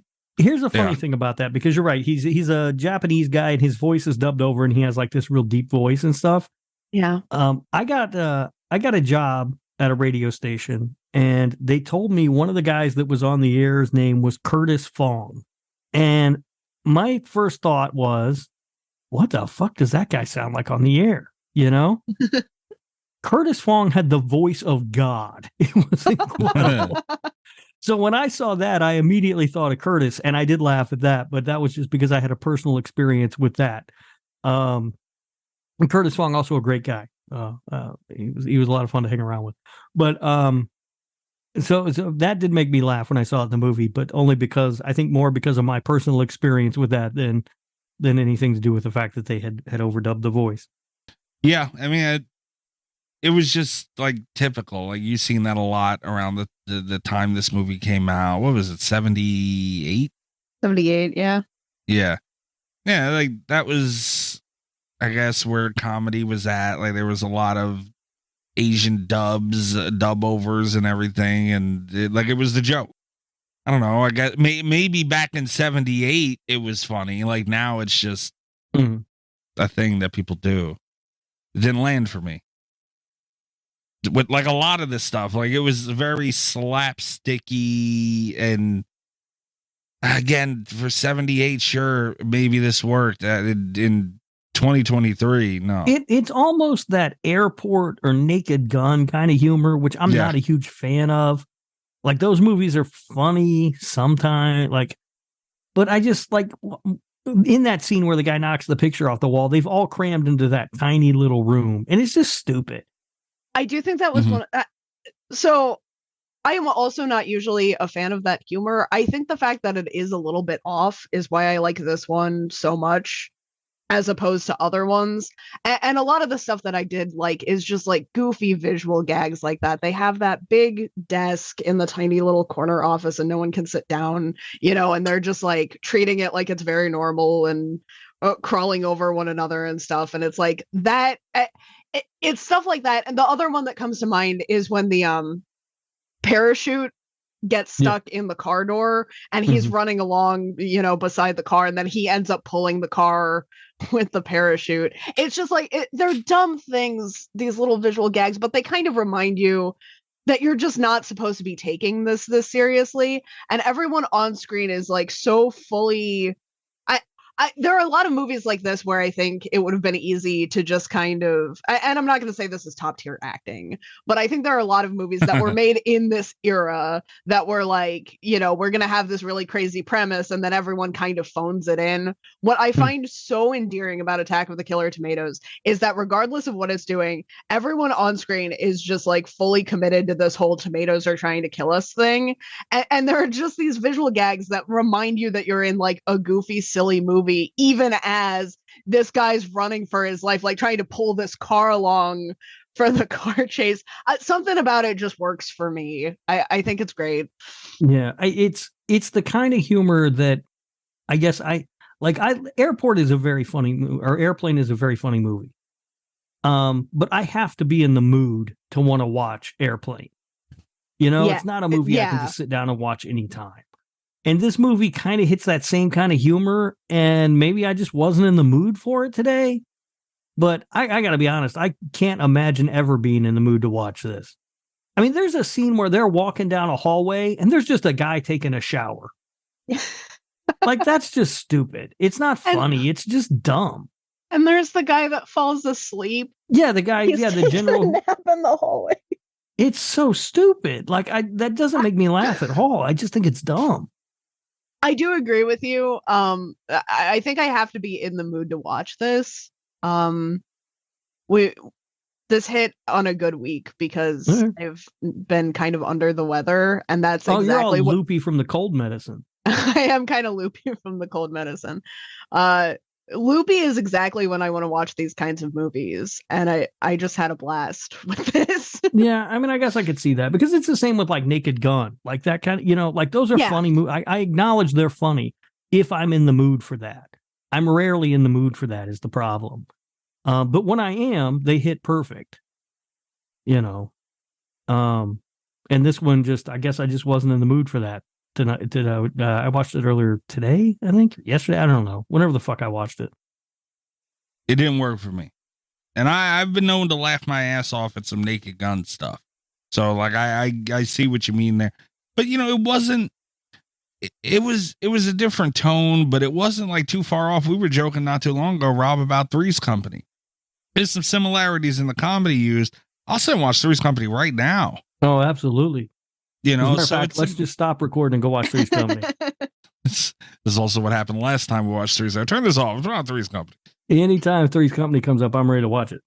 Yeah, and that has to do with the performances and the acting. And, I agree with what Kat said, but as far as everyone being invested, that's kind of what I was talking about before, where it's just, the acting went into that. They helped set that tone, obviously very important. And you know what? One more good thing. One more.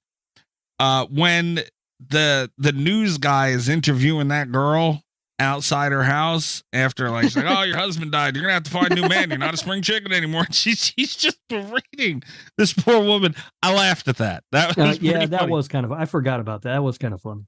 He dropped her whole world on her right then and there with a camera in her face. He calms her down first before the camera interview is the part that really cracks me up. He's like, "No, it's okay. We're going to get you on camera. We're going to talk about it." And then immediately just attacked her.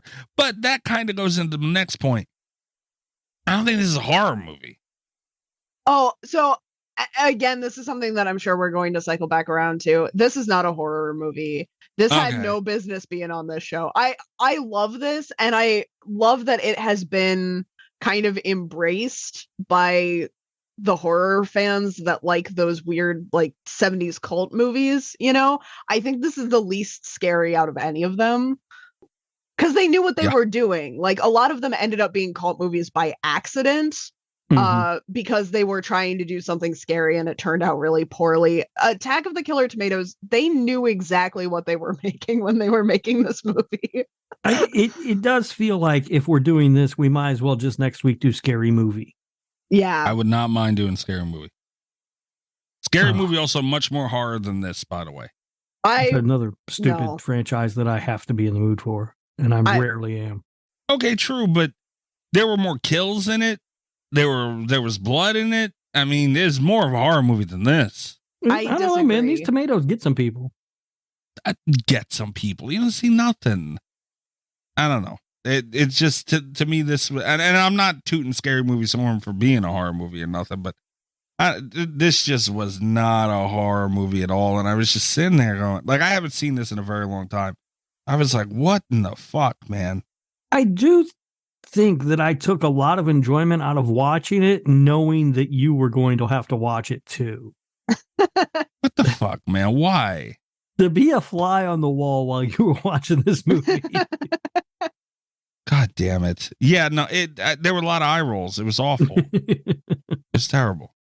It felt really long. It's not a long movie, but God, did it feel like it went on forever. Yeah, it sure did. It was one of those where I checked the time and I was like, Jesus Christ. Man, but I took a note. I literally took a note that says I'm less than 10 minutes into this and I can't take a whole movie of this crap. It's stupid. Kat, you're a trooper, man. You're a trooper. I don't know. I was surprised at how quickly it ended. I had a blast. It's 80 minutes. It's not even like a 90-minute movie. It felt like a day and a half though. And yeah, I was a little loopy, but I had the time of my life with this. I really like this one. I think it's a ton of fun. I love, and this is something that I do kind of wish to see about horror movies. And I know that this was more on the comedy spectrum, even in the 70s, you know, when they were making a bunch of silly movies like this. It's something that I would love to see come back into style, though.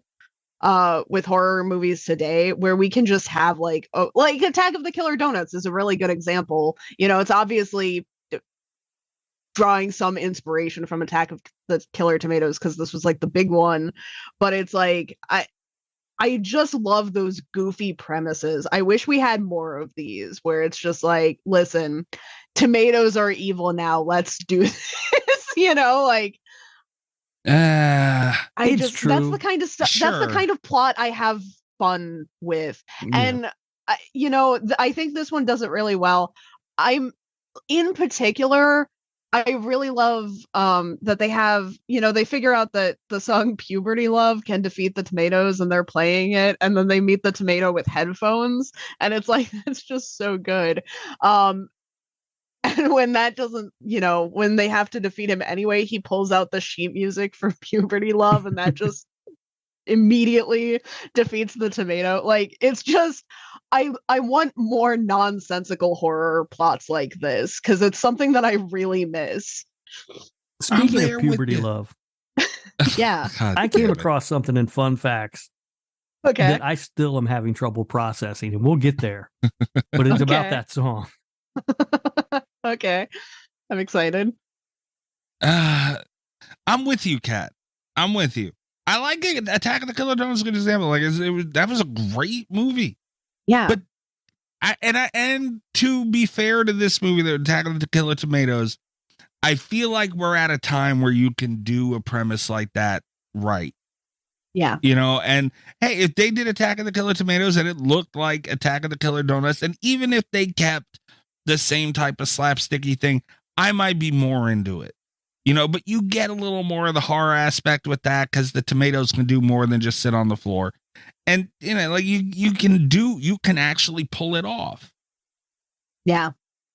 Yeah, I agree with you in principle, but there's something just really endearing about, and, you know, they do get the big tomatoes at the end, but in the beginning where there's just a tomato in the sink, like that's the kind of shit that just cracks me up, because it's like, man, I love movies that just work purely by the power of like the audience's imagination, you know, where it's like is being killed by this tomato.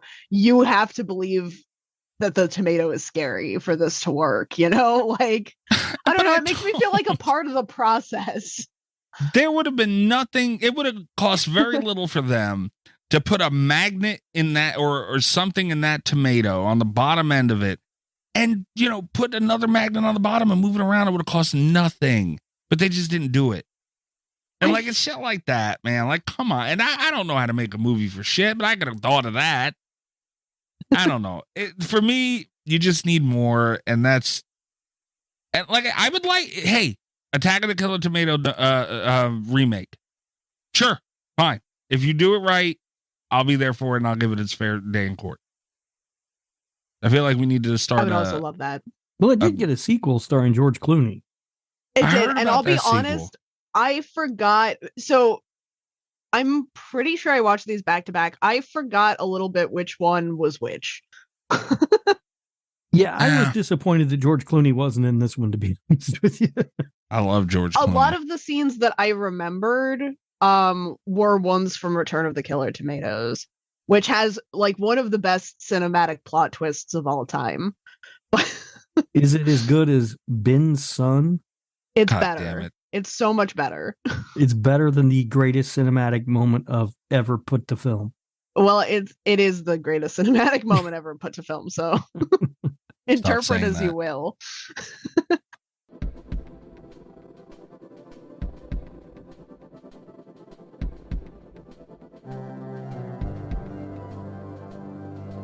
All right. Did you guys have anything else? You want to start moving into facts and stuff? I don't. I've got nothing else really. Okay. No, the last thing that I have is actually I have just a small excerpt from the novelization. Okay. Okay. It follows Penelope, who is the woman in the beginning who sees the tomato in the sink. Penelope's parents had never instilled in her a fear of tomatoes. It had not been necessary. They were so small, so harmless. Who, deathly allergies notwithstanding, had ever been hurt by a tomato? You were far more likely to accidentally cut yourself dicing one than you were to be attacked by the tomato itself. Were they gross on the inside? Sure. But so were humans, if you really stopped to think about it. God damn it. I mean, I enjoyed that. Yeah, and the whole book, it has this very just they expand stuff in a way that's very funny. You have a lot of lines like, no, this couldn't be happening. It violated the laws of tomato physics, which just excellent.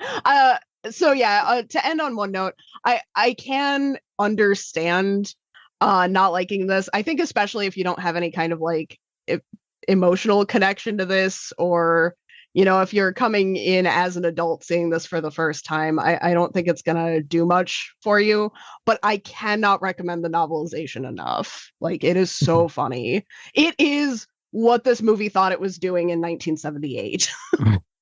Yeah, I mean, maybe that was the problem, because the only kind of connection I had to this movie is that I also had worked with an Asian man with a really deep voice. All right. So reviews? Reviews. So this, I will say, fans and audiences seem to side with you guys a lot more than me on this one. Yeah, it has a tomato meter of 27%. Wow. A whopping audience score of 42%. IMDb has the highest of the three at 4.6 out of 10. Okay.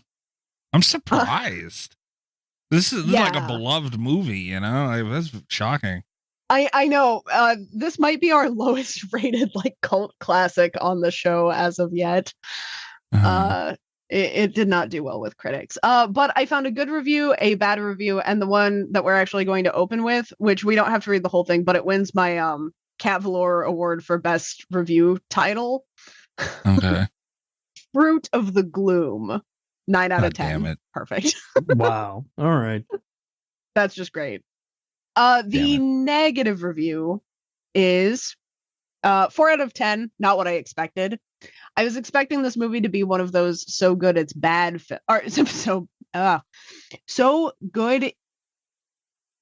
There's an extra good in here. God damn it. Yeah, no, it's so bad it's good. I was expecting this movie to be a good one of those so bad it's good films. There we go. But I was disappointed. Found it boring through. All the gags fell flat. I never laughed once. It felt more like a drama than anything else. It isn't a it isn't a horrible movie, but I expected more from a cult classic. Maybe you just have to be in the right frame of mind for the jokes to be funny, but I obviously was not. The main theme song did nothing but annoy me more, as did any of the other songs in the movie. But this is just my opinion. If nothing else, it was worth watching just for the novelty factor, but I can't see myself watching it again anytime soon. All right. I would like to say that person needs to look up the definition of the word drama. Because this does not feel like it. This feels like a lot of things, not a drama. I'm glad that you honed in on that. That's actually why I pulled this instead of the many, many bad reviews that I had to pull from. First of all, it was a little bit shorter. And second of all, he is the only one that came to the conclusion that this was a drama. Yeah, seriously. And our good review, 10 out of 10. I pulled this one because it was, in fact, the only 10 out of 10. Love this flick. I wish movies like this were still made today. This is what is missing from society. It is a great movie. It is so bad it's good. Lots of laughs, lots of absurdities. Never fails to make us remember why we love it so much. I feel like you wrote that. I wish that I had. It's funny. I also love that it like transitions from a first person to like a first person plural, like a hive mind of tomatoes is writing the review. Absolutely great. All right. The facts about this movie. This has an estimated budget of $90,000. Okay. The box office was $567,000. So, yeah, they made some money. Yeah. Imagine what it's making now with like, resells and merch. And it's making a killing now. Yeah. The helicopter crash in the early scenes was unintentional. The tail rotor blades accidentally hit the ground, causing the helicopter to spin out of control. Debris and the top rotor blades narrowly missed the police officers in the scene and the crew off camera. The pilot received minor injuries. After being pulled from the wreck, Jack Riley and George Wilson quickly ad-libbed the rest of the scene as the wreck was set on fire. The crash of the $60,000 rented helicopter used up more of the budget than all the other aspects of the film combined. God damn. That's amazing. That could have hurt it too, maybe. Yeah. Yeah. That's unfortunate. Here's the one that really stood out to me. The song Puberty Love was performed by Matt Cameron, who would later go on to be the drummer for Soundgarden and Pearl Jam. Wow. What? Yes. Unbelievable. What? Yeah. I did not dig I guess there's a reason they didn't let the drummer sing in Pearl Jam or Soundgarden. I did not dig too much into that to verify it. I will be looking into it later, though, because Pearl Jam is one of my favorite bands of all time. And I also like Soundgarden quite a bit. I was stunned when I read that. But it is one of the things where I could see like somebody made it up. Yeah. But I could also see it being true. Yeah. They didn't say like Eddie Vedder, then I would know it wasn't true. Yeah.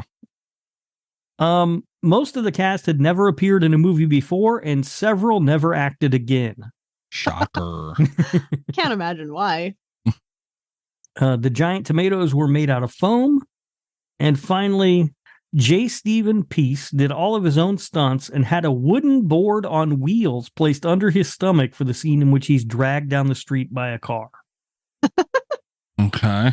So he was drugged down the street by an actual car with just a board on wheels.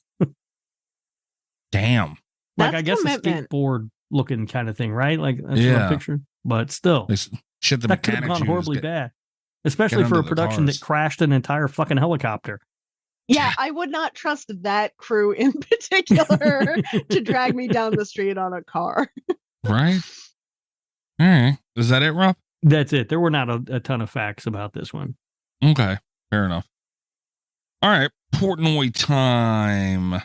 Anybody want to go first? I'll go. I can go first if you want. I can also go last. I think I'm going to have the most egregious scores. Yeah, I think we should Probably. wait on cats. Cat will be the outlier. And just a quick Google search does indeed show me from the Yamaha website, their music website, they make drums and shit. Yeah. That Matt Cameron's musical career pretty much started out with the vocal part on the song Puberty Love. Jesus. So that is indeed true, which completely blows my mind. Yeah, you want me to go or you want to, Mikey? I don't care. I can go. All right. I want to be nicer to it, man. I truly, truly do. I just fucking can't. I feel like I'm going to catch some shit over it because, you know, people love this movie. So Greg has been saying, I can't wait to. I can't tell if he really wants to hear us talk about it or if he just knows this movie's going to piss me off or a combination of the two. But it's hard for me to pin down a Portnoy. This is one of the harder Portnoys I've had to figure out, if I'm being honest. Yeah. Because I really want to be nice. Honestly, Cabin in the Woods was harder too. Cabin in the Woods and this were pretty hard. Because again, I wanted to try and be nice to Cabin in the Woods for you, Kat. Thank you. And I didn't quite get to the nice level, but I'm sure people can understand. You reined it in. I tried my best. This one's getting like I'll give it a 2.8 is all a 2.9. I'll sit at a 2.9. Okay. Wow. I really didn't like it. You know what? No, fuck that. It is getting a 2.8. I can't even go up to the 9. That's the best I could do. It wasn't a movie for me. I feel like it was lazy and poor at certain points. And I don't know. It wasn't for me. And it was goofy. It was a bad goofy. It was a corny goofy in 2023. And it wasn't a horror movie. Greg, you have terrible taste. And this is just another example. End of soliloquy. Happy birthday, buddy. Well, unlike Mikey, I have no interest in being nice to the movie. The score is what the score is, and it's not my fault. And this, to me, falls in Thanksgiving 3, Feast 2 territory. God damn. This movie, like I said, it doesn't feel like a movie. It feels like a string of comedy sketches, and the sketches aren't funny. It's tons of racism, a bunch of sexism, there's homophobia, pretty much any group that you can think of to offend, they will offend throughout this thing.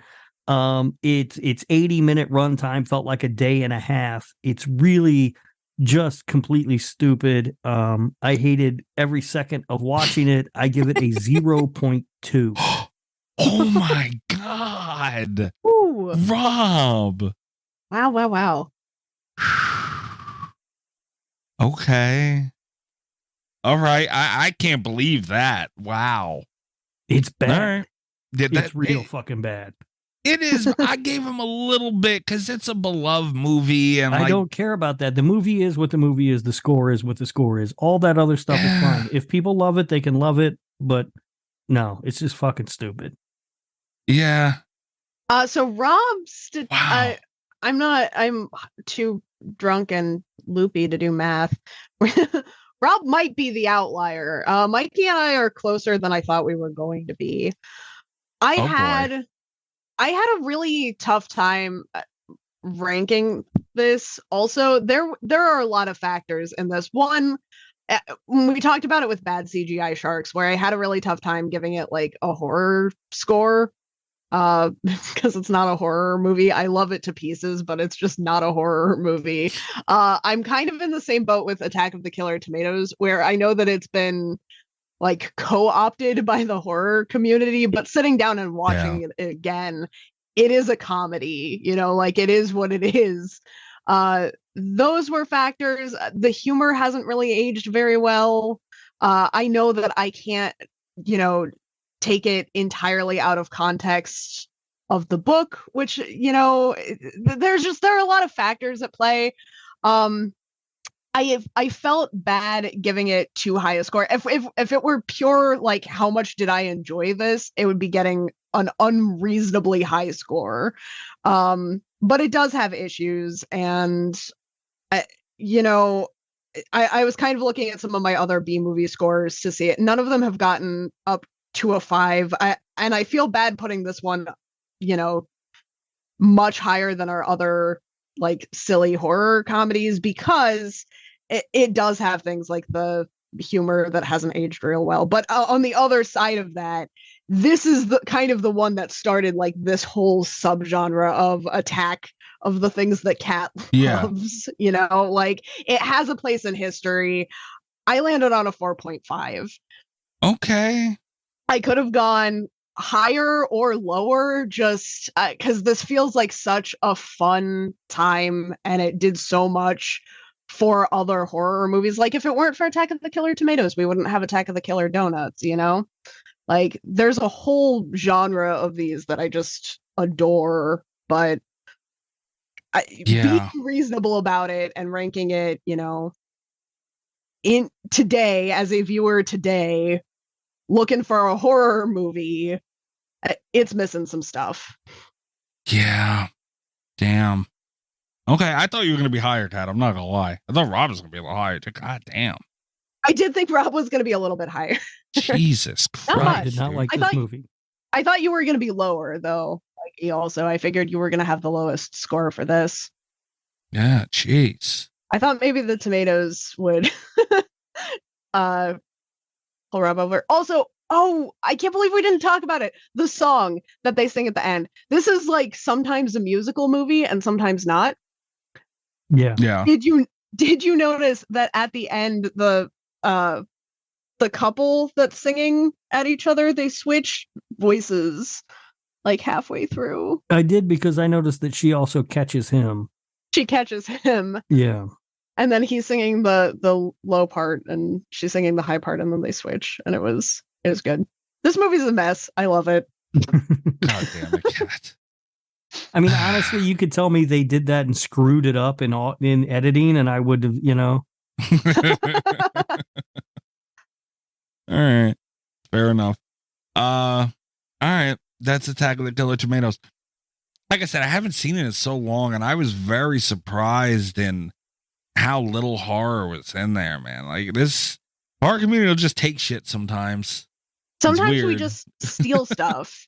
And I think this was one of them. Yeah, it happens. I mean, you know, it's Ghostbusters, you know? Ghostbusters, the comedy. Ghostbusters is the big one that I always think of where it's like, I don't know how we ended up with that. I'm not complaining. Right, I love Ghostbusters. I'm just confused. Yeah. Honestly, I might give Ghostbusters. I would give Ghostbusters a pass way before this because. Well, like, the one thing that Ghostbusters has for it is that library scene that scared everybody when they were children. Yeah. There's ghosts. I mean, I know that doesn't equal horror, but yeah, I mean, this has killer tomatoes. It has tomatoes. I'm sorry, killer tomatoes. Fucking no, it's not tomatoes. Let's pronounce it correctly. Can't stand when Greg does that. He says it so serious. I've never heard someone seriously use it. Yeah, I think he's done it so long. It's just the way he says it now. Yeah. Kind of like the what and the where and my God, Greg. All right. Patreon.com/Slasher Radio. We kind of talked about it earlier. Extra show every week. Behind the scenes stuff for before, during, after the show. All that shit that doesn't make it into the regular show goes up there. Easter egg stuff does still exist. It's on Patreon. You get the Gabagooli stuff every fucking week. And just anything else that we get, it goes up on Patreon. Like this week, we have Rob playing DBD, which is going to be hysterical. We have Greg's top 200 horror movies coming up the next few weeks. I mean, hysterical. People can watch that and get tips on what not to do. Please, Kat, the amount of times you just hear random shit, fuck. It was just so funny. We have a lot of stuff. Like we have like a horror trivia contest that we have to start getting going. We do have the slashies coming up next month. The first week in January will be slashy week. So make sure we got to start on that. Yes. So make sure you subscribe to us wherever you're listening to this. And so you can get in on that. There's going to be voting. You guys, we have no say in this. We get a vote just like you guys. And that's all we got. We got to do. We have not been happy with a lot of that shit. Yeah. Also, Rob has his, what the hell was the name of that award? The Lord Humphrey Lifetime Achievement Award, which also is equivalent to being inducted into the Slasher Radio Hall of Fame. Currently, the Slasher Radio Hall of Fame has 2 members, We have Amber, our beloved Amber, and Al Bundy. Yes. So we're going to be looking for nominations for that also, and we will select a Lord Humphrey Lifetime Achievement Award winner. Patrons are the only ones who get to nominate and vote on that too, by the way. So, well, they don't vote. I pick. Oh, right. You pick, but they nominate. Yeah, right? some of them are not voting categories. We have a secret panel for that. Yeah, there are a few. There are a few special categories every year. Yeah, I would like to put. We're gonna have more of those in this one too. We're gonna kind of lean into that a little more. Hopefully, going into this, we're gonna have some fun, and you fuckers better get involved with it. Crying out loud! I would also like to point out that Al Bundy just edged out my Uncle Stevie. Yeah, that was we talked about how that would be a bit probably where Stevie would get nominated every year, and then immediately they dropped the ball on that, and then he was not nominated. Do you guys know how empty my Thanksgiving was? Because I didn't get to. I had to sit across from Stevie with turkey and everything in front of us, and I couldn't even tell him that he lost to somebody like Al Bundy again. Like, guys, come on, man. And he wasn't wearing his Crocs. No, he was not wearing. His fiance was wearing her Crocs, though. Did not like the Crocs. He got himself a keeper. I like that. No, he does, but without the Crocs. She's a very nice woman. Loves Nightmare Before Christmas too. Yeah. Does she have Nightmare Before Christmas Crocs? I bet they make those. She did have Nightmare Before Christmas pins on the Crocs. Oh, she had the little gibbets? Is that what I hate that there's a word for gibbets. Me too. Me too. Yeah. I hate it so much. And your boyfriend wears Crocs. You're kind of contributing to the problem, Kat. You got to set him on fire. Does he know what a gibbet is? I don't know if he knows what a gibbet is. I'm not going to ask him. Oh, God damn it. He listens to the show. No. Hey, you get a Halloween 3 gibbet. Yes, I'm supporting that just to annoy Kat. Look at the alliance I'll go. Hang on. Like a silver shamrock one? Like I think just a Dr. Like Chalice one. Oh, my God. That'd be pretty funny. Honestly, Mr. Cat's boyfriend guy, you could really just print out anything and pin it to a crock. Honestly, if you get the Dr. Chalice face the size of the crock, you could just do that too. Yeah. Options. But yeah, patreon.com/radio. Follow us on Twitter, @/radio on Twitter. And also check out our YouTube. Doesn't get much. We usually don't do much on YouTube because honestly, I just don't feel like it. It's a lot of extra work, and I'm busy enough as it is. But we do have our episode. I'm honest, man. Please give me that. We do have our episode with Matthew Cote up, the video version of that. It is doing quite well, and we appreciate everybody checking that out a lot. Support indie horror, goddammit. And you can check me out at Mikey's Dead on Twitter if you would like. Also check out the other show that I do. Oh, fuck, I'm not ready. With Loomis Huge Clown Penis. Huge Clown Penis. Ali Surreal. That is called Cult FM. You can check that out at Cult FM Pod on Twitter or wherever you're listening to /radio. Oh, Kat, Allie falling asleep on Matthew Cote has caught on. I was checking out Schmuckles. Shout out to him.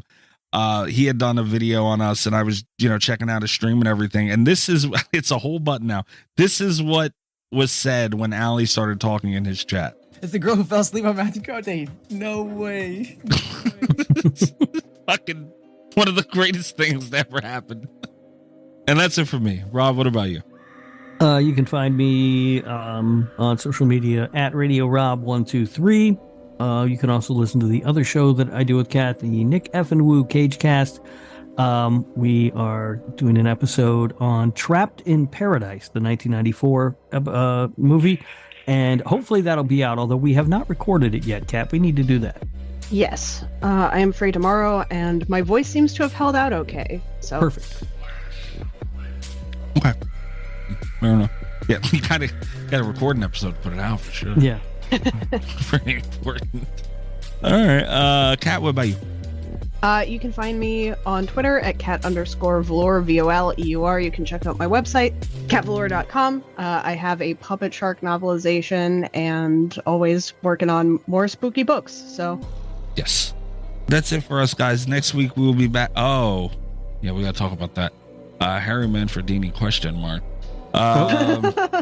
We'll check you out next week, guys. Good night from Slasher Radio. All the best with Slasher Radio podcast.